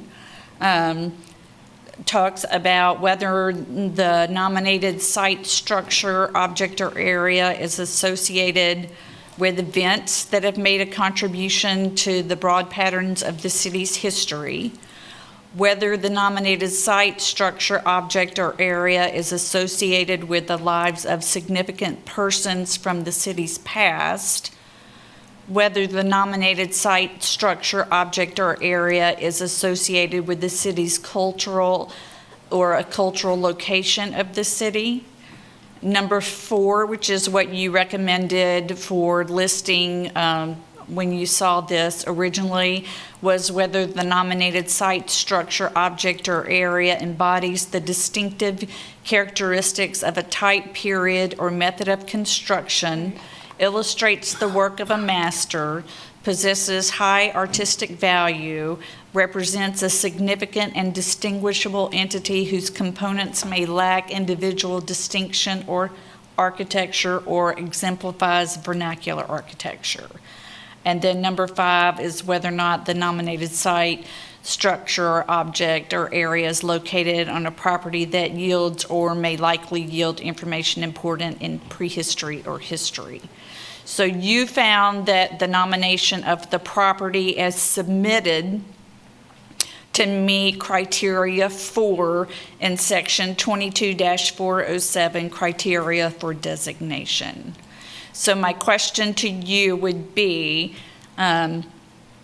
if you were looking at just the structure and not the property, would it still meet criteria 4 for designation under 22-407-4? Because criteria 4 already says property. So my motion in a simple, very simple, straightforward way would be that we believe that the church structure on its property, on its church property, should be listed with the Lawrence Register of Historic Places for its architectural uniqueness, distinctiveness, whatever that word is. Does that work? The property, not the building. The church is on the property. They're asking whether they can separate the church from the property. But our criteria for architecture, you just read off that whole long list, and it's the structure on the property. Well, I would interpret that language as the site is the parcel. There you go. The structure is the building. Okay. So under that language, it's giving you the option of you can designate a site, which is the parcel, or you can designate a structure, which is the building. Why can't you do both? The architectural structure on the site. That's what the site is. And that's how it was written. And that's how it was written. The site includes everything that's there on the parcel that's of historic nature.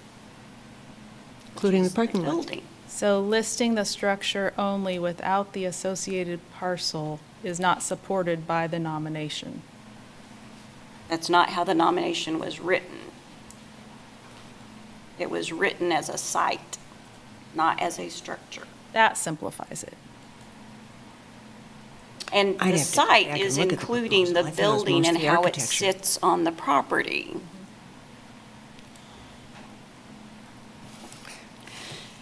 If you were to evaluate whether or not the structure without the site meets one of these 5 criteria, would it meet criteria 4 if it were just the structure and not the site? Yes, in my opinion, it would meet Yes, number 4. because it's a work of a master, the architect. So that's part of your evaluation, and then you can make your motion as to what you think Okay, is so- appropriate for the listing, but you need to evaluate whether or not the structure without the site meets the criteria for designation. Okay, so we could say that the motion is that listing the structure without the associated parcel is not in alignment with the nomination. And if the nomination had determined that the structure only was the architecturally significant piece, then the structure only would be the item that was protected on, or listed on the, as a landmark. Lawrence So- landmark. If it was, since the nomination had the site, then the listed property should be the site. If it were submitted to be the structure, then the nominated landmark property would be the structure. Yes, but they are asking you to evaluate listing the structure only without the associated parcel. They're asking us to change the nomination. Or they're asking you to make that evaluation, yes. You can make that evaluation and also make a recommendation to them, depending on what that evaluation is. I think I heard Commissioner Hawley say yes, that it's still architecturally significant and meets Yes. criteria for. So that would be your evaluation, but then you can also include in that motion that you think because the property contributes to the significance of and was nominated in the National Register that way and the Kansas Register that way, that it should be listed in the Lawrence Register that way. So you can include both of those in your. Yes, because that's what we said. Yeah. I mean, so in thinking through this, we could do a motion that says because based on our original evaluation and that the state and the national nomination is based on the parcel, we concur that the nomination to the local should be parcel-based or site-based, according to the language in our ordinance. There's that. There's, well, in our local language, there is an option for doing the structure. And we would say that for the local listing, we would recommend listing it as the structure versus the site, because the structure itself, it was by a master and meets the guidelines. You can do that. For myself, because we don't necessarily have evidence that the site itself, I mean, if there was something like that, the architect put the building on that site in a particular way to where it corresponded with the North Star, or like that there was Stonehenge. that there was some reason why it was on the site a particular way, then I would say we need to make sure the site is included. Lacking that evidence, we could just do the structure. In general, I think it is highly unfortunate that citizens and property owners in our community are so scared of little old us that has very little power to do much of anything, is unfortunate. And that people are scared of being in the context area. And that I'm truly very sorry for that being out there, and I wish that weren't so. And hopefully, after seeing all the machinations tonight, and hopefully seeing that we're not the boogeyman, that maybe that will go away, I hope. I would like for it to be okay that these properties are in the context area and stick with our original way of doing this, because we aren't the boogeyman. But I can see a route through where we are just doing the structure.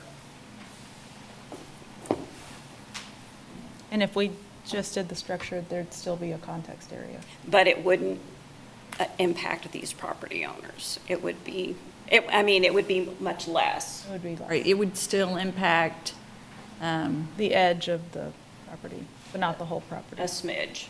Not as much as. Well, but the way the ordinance is written, if there's structure within the 250-foot boundary, then the property is considered part of the context area. Right. And so for Park 25 and for the property to the west, which was the other property that did not want to be in the context area, those would both still be in the context area.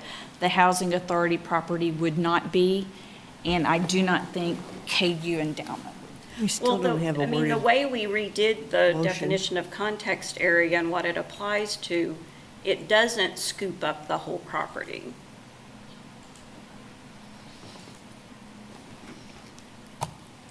So, because these structures are outside, so this is the Housing Authority property, so they would no longer be in the context area. The commercial structure here would not be in the context area because it's outside.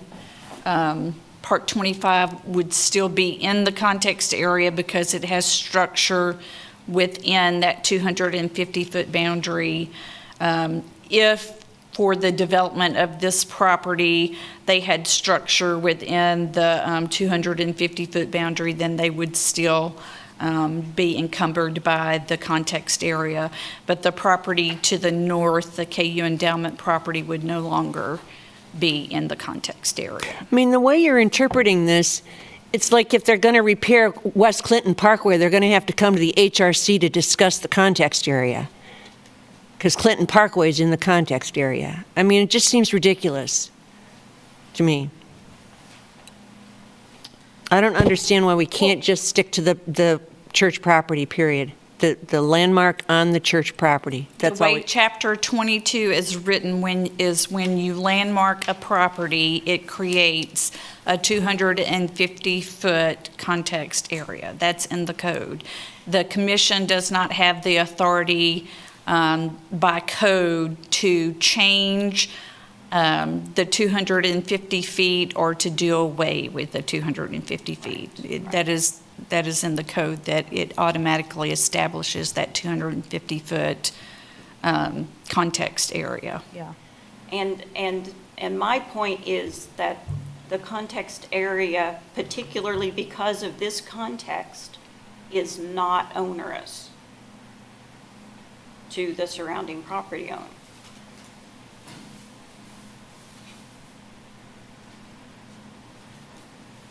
Fully agree. It's just, it's not. I guess, here's my bullet points, and then this.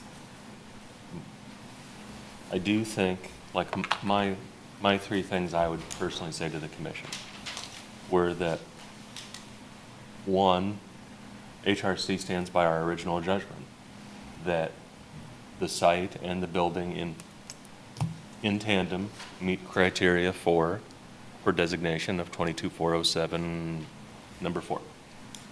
We're not changing our mind there. Yes, number 2, yes, to directly answer your question, if it were the building alone, we think it would meet, this is me, I think it would meet criteria 4, building alone. Yes, I do agree.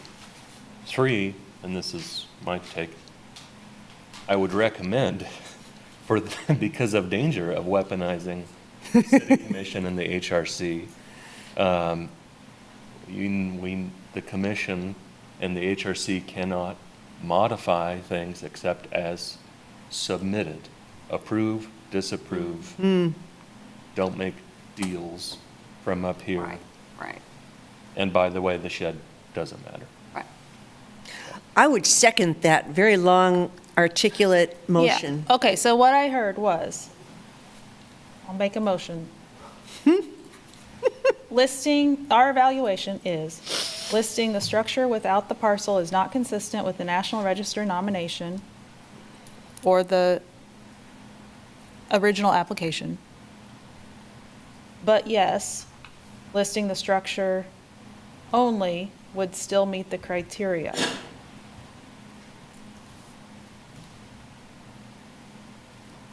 And I think that answers their question.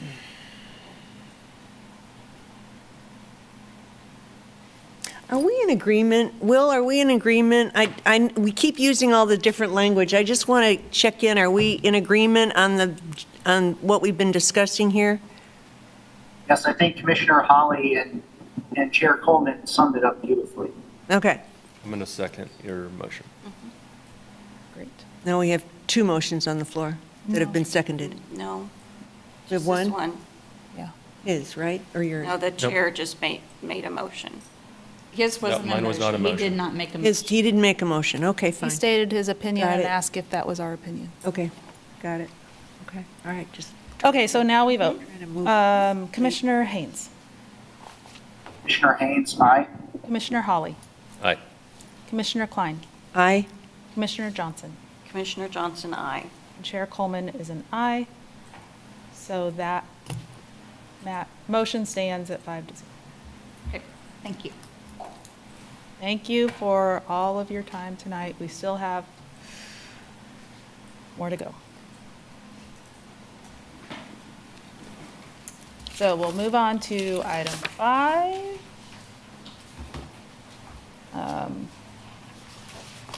HRC-24-1018. Thank you, everyone.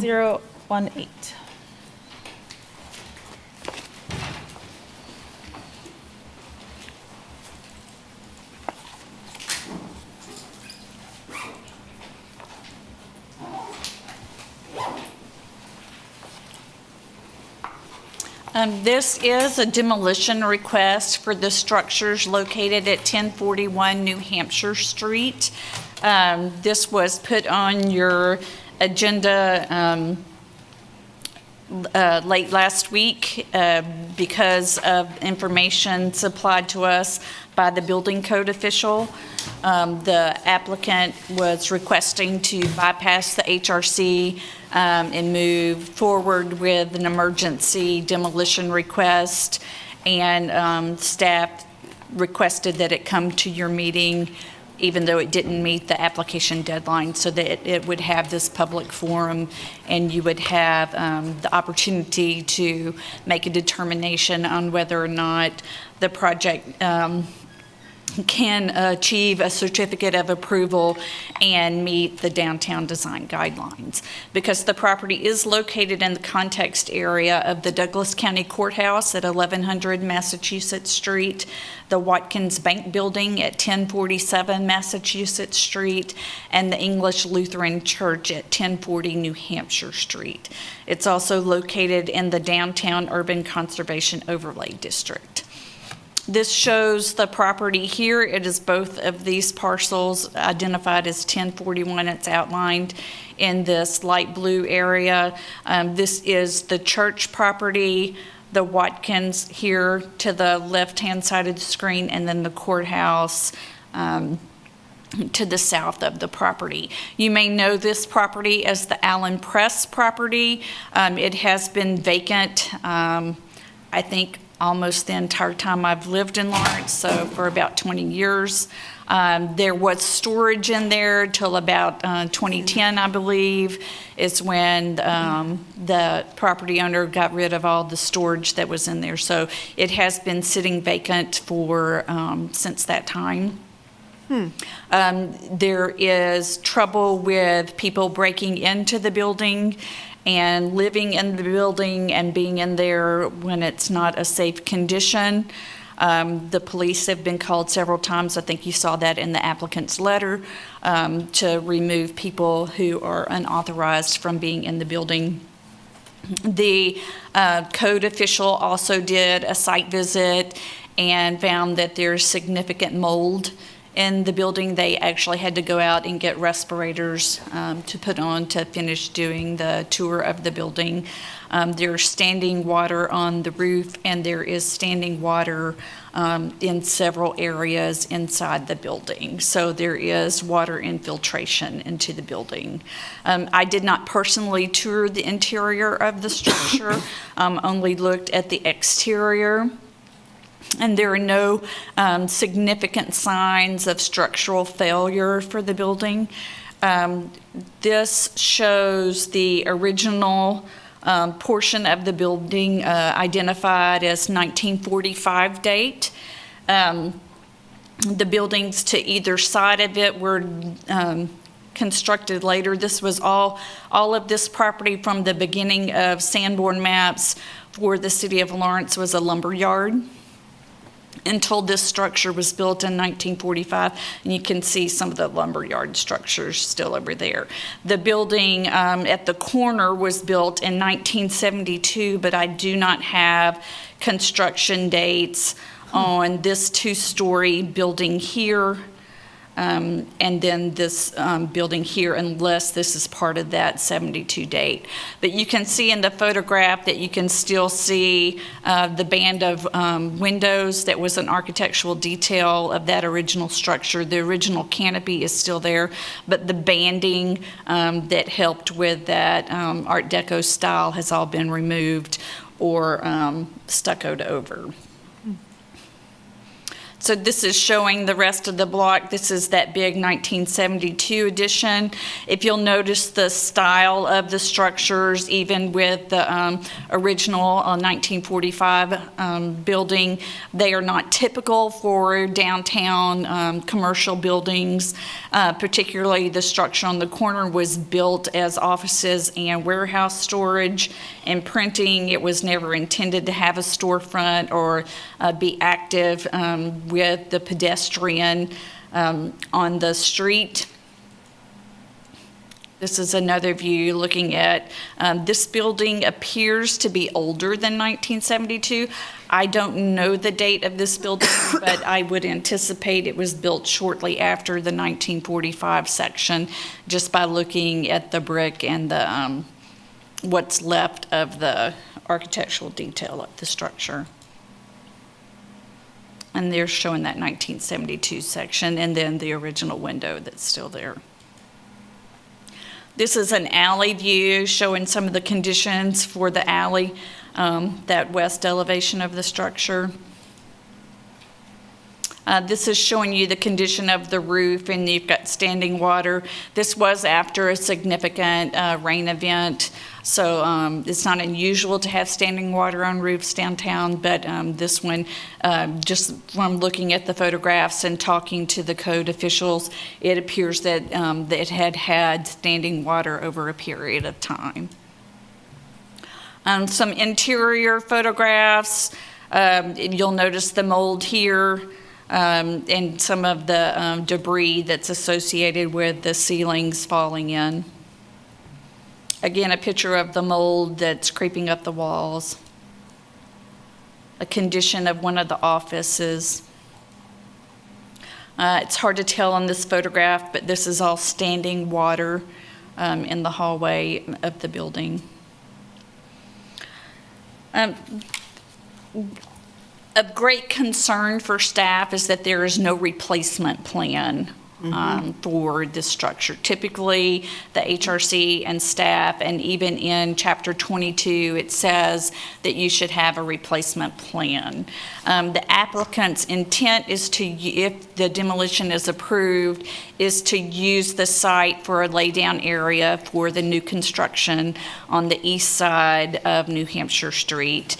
And then after that, hopefully build something. They don't know what that is.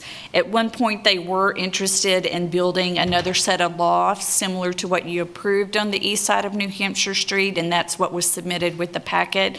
They don't know that that's the best use for the property right now.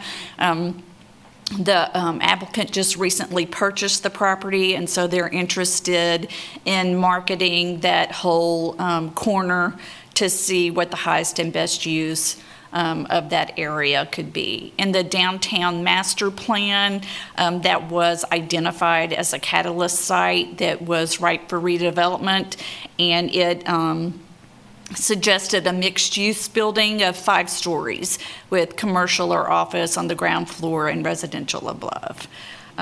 So looking at all of this information, Chapter 22 for demolition of primary structures in the context areas says the commission shall evaluate for integrity, originality, craftsmanship, age, or historical significance to determine if the structure contributes to the context of the designated landmark or historic district, excuse me. So staff spent a lot of time looking at the building. That original 1945 structure's been significantly altered. The additions, that whole little area is really blighted. It really does not add to the context of the courthouse, the church, or the Watkins. So staff is saying that the buildings do not contribute to the context areas. We do have all the information, and I believe he's online if he hasn't given up at this late date. The code official who did the analysis of the building and declared it unsafe and dangerous. And so staff is recommending that you issue the certificate of approval for the project, even though there's not a replacement plan, but would encourage you to be clear in your deliberation that that is an issue. Staff is also, there was an evaluation of the downtown design guidelines. They're pretty simple for demolition in the downtown area. They just wanted to have a public process at the HRC and the City Commission so that we're making good planning decisions for our downtown. And it does have an allowance for not having a replacement structure if it's for public welfare and safety. So with that, I would be happy to stand for any questions that you might have. Thank you. We don't want to make this a habit.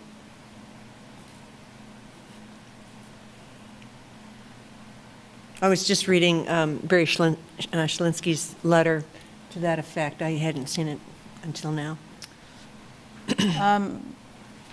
Is he still on? Is Brian still on? I believe. Yep. Just Yeah, I'm on. If you need me, I'm here. We're sticking around. We might have some questions as we go. Sure. Well, part of it is how it got this far. Again, we keep asking about this demolition by neglect. I mean, how is it that the police did not contact the city and say there's people living in the building, there's mold, there's et cetera? Why are we finding out about this just because somebody bought the property? I don't know if you can answer that, Brian. I'm just throwing it out. Well, I think besides a couple broken windows, if you drive by there, you probably, other than knowing it's been there in that condition for a long time, you probably don't really take a second look at it, to be honest. I mean, you know, it's the Allen Press building. It's CMU construction, so it's a concrete masonry unit. Most of it is built that way, so there isn't a significant deterioration, like Lynn said, from a structural standpoint. You know, it's that old caveat that we, you know, when we do residential buildings, a lot of times when we think there's something that's significantly wrong, we always, you know, unless we get consent from the owner, we do administrative search warrant. So this situation is pretty unique. The owner invited us in to take a look, to confirm his thoughts and concerns. Yeah, I mean, so I mean, it might be a little bit of a surprise to the board that we wouldn't know about it, but quite honestly, if something is secure and the police aren't referring it to us, we probably aren't going to know about it if it isn't just so obvious from the outside that it's in some type of failure. Thank you. Is the applicant present? Yes, we're here. And again, we greatly appreciate the staff's review and the staff's time that they put into this. The way we look at this is a severely deteriorated, blighted structures that do not contribute to the context of the area. They're dangerous, unsafe, and a detriment to the public health and welfare. You know, if in the future, the new construction, they'll be reviewed by HRC, and it will be comparable with the context area. And so, again, we greatly appreciate the committee's recommendation for the demolition, and thank you for your consideration. Thank you for joining. Yeah. We'll take some public comment now if there's any. My name's KT Welsh. I have reservations about setting a precedent, as I'm sure all of you do and staff does. I understand the health and safety issues. It's too bad the former owner didn't maintain the building. I would just ask, that if you approved the tear down, that you asked the developer to save that Art Deco door and overhang because it's so totally cool. And how about a grocery store? Thank you. How about a what? Grocery store. Yeah. I think that'd be an excellent place for it. Right, Personally. and I have to put in my 2 cents too, because what I really want that space to be is an additional exhibition hall for Watkins Museum with archival storage of lots more research upstairs. And offices and, whatever. But at least a part of the building. Okay, I'm just saying that. Above the grocery store. Above the grocery store, exactly. And keep Sallis and Maddie's, because we got to have ice cream. Okay, so anyway, because that is a national state treasure, Lawrence treasure. If I could just add, Jen, I appreciate that. As a Watkins employee, I'll just say, I wouldn't take that into your consideration when you vote, the way you end up voting, because that may not be necessary based on developments that may be happening in the future. I know that's as clear as mud, but that's all I can say. Oh, well, gosh, thanks for that, Will. Mystery and intrigue. Well, and I think going along with this, not to drag things out, but we have to remember that J.B. Watkins himself purposefully left the land next to his building empty. My understanding from Monica Davis is that he wrote that into some contract, that he never wanted any building to be built next to him. He wanted that to be empty space, and that's how it got to be the Japanese garden. I hate to interrupt, but can we? I know, we're going to move on, never mind. But we want to make the point that we don't want to set a precedent of just, sure, you can tear down a building without a building plan of what you're going to replace it with. Well, and with that in mind, I wanted to ask Mr. Brown, since we don't have plans that show what would go there, is there something that can be done to keep the Art Deco awning and perhaps at least the idea of that original front to the Allen Press building, that Art Deco front, possibly being something that would reappear when we saw what the building would look like? Is that a possibility?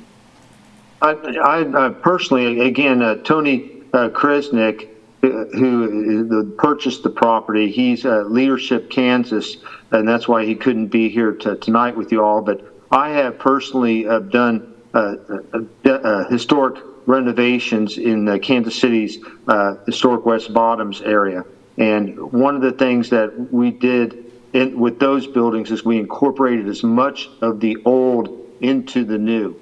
And we had some nationally acclaimed historic renovations. I also am Friends of Historic Preservation. I'm their president here in the state of Kansas. And so, again, my affinity towards historic projects and doing what I can to I guess, maintain or preserve those elements of historic places.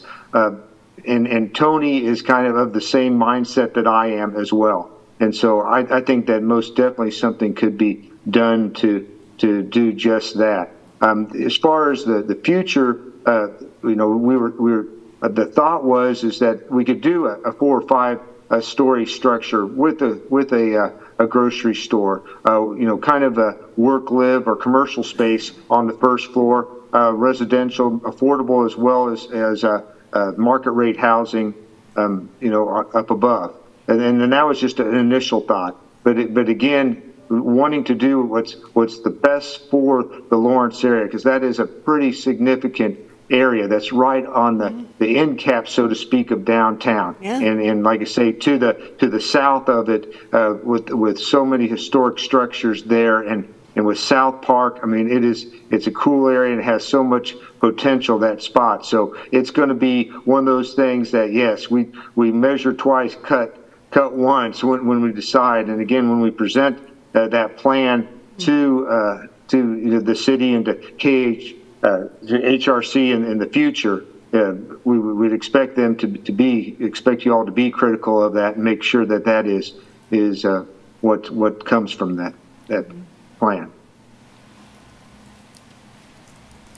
Well, and just even before I knew this was on the agenda, earlier in the week, I walked by there and I thought, you know, this all could go except for that Art Deco canopy. Yes, we encourage you to save it. It's, Does East Lawrence want it? I mean, where is it going? just stays. Yeah, exactly. It'll go somewhere for sure. Just But, keep it 'cause stored like I said, somewhere it's and too work it cool into a the new piece, building. Yeah. Part of it. Yep. Excellent. Are we ready for a motion? Yes, we are. I think we need two, is that right? Do we need two motions? Two motions, one for the certificate of approval and one for the downtown design guidelines. Are the motions, I looked on the agenda and there's not. Yeah, I found them. So I move Okay. that we accept the certificate of approval to find that the existing structures located at 1041 New Hampshire Street do not contribute to the context areas and are significantly deteriorated, and that we issue that certificate of approval. Second? Commissioner Haynes? Commissioner Haynes, aye. Commissioner Hawley? Aye. Commissioner Klein? Aye.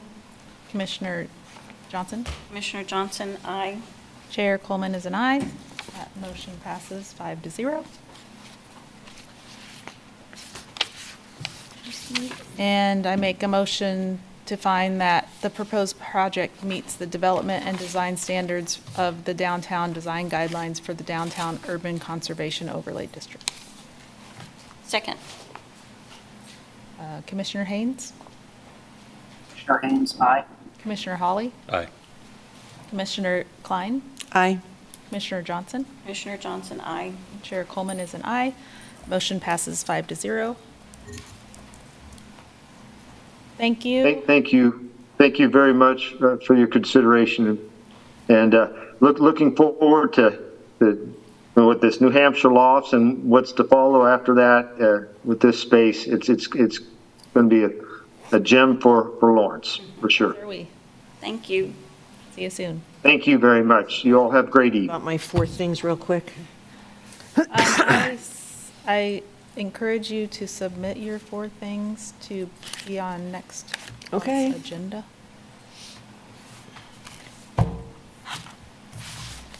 So we are at the end of our meeting and down to miscellaneous items. Are there any miscellaneous items from the staff?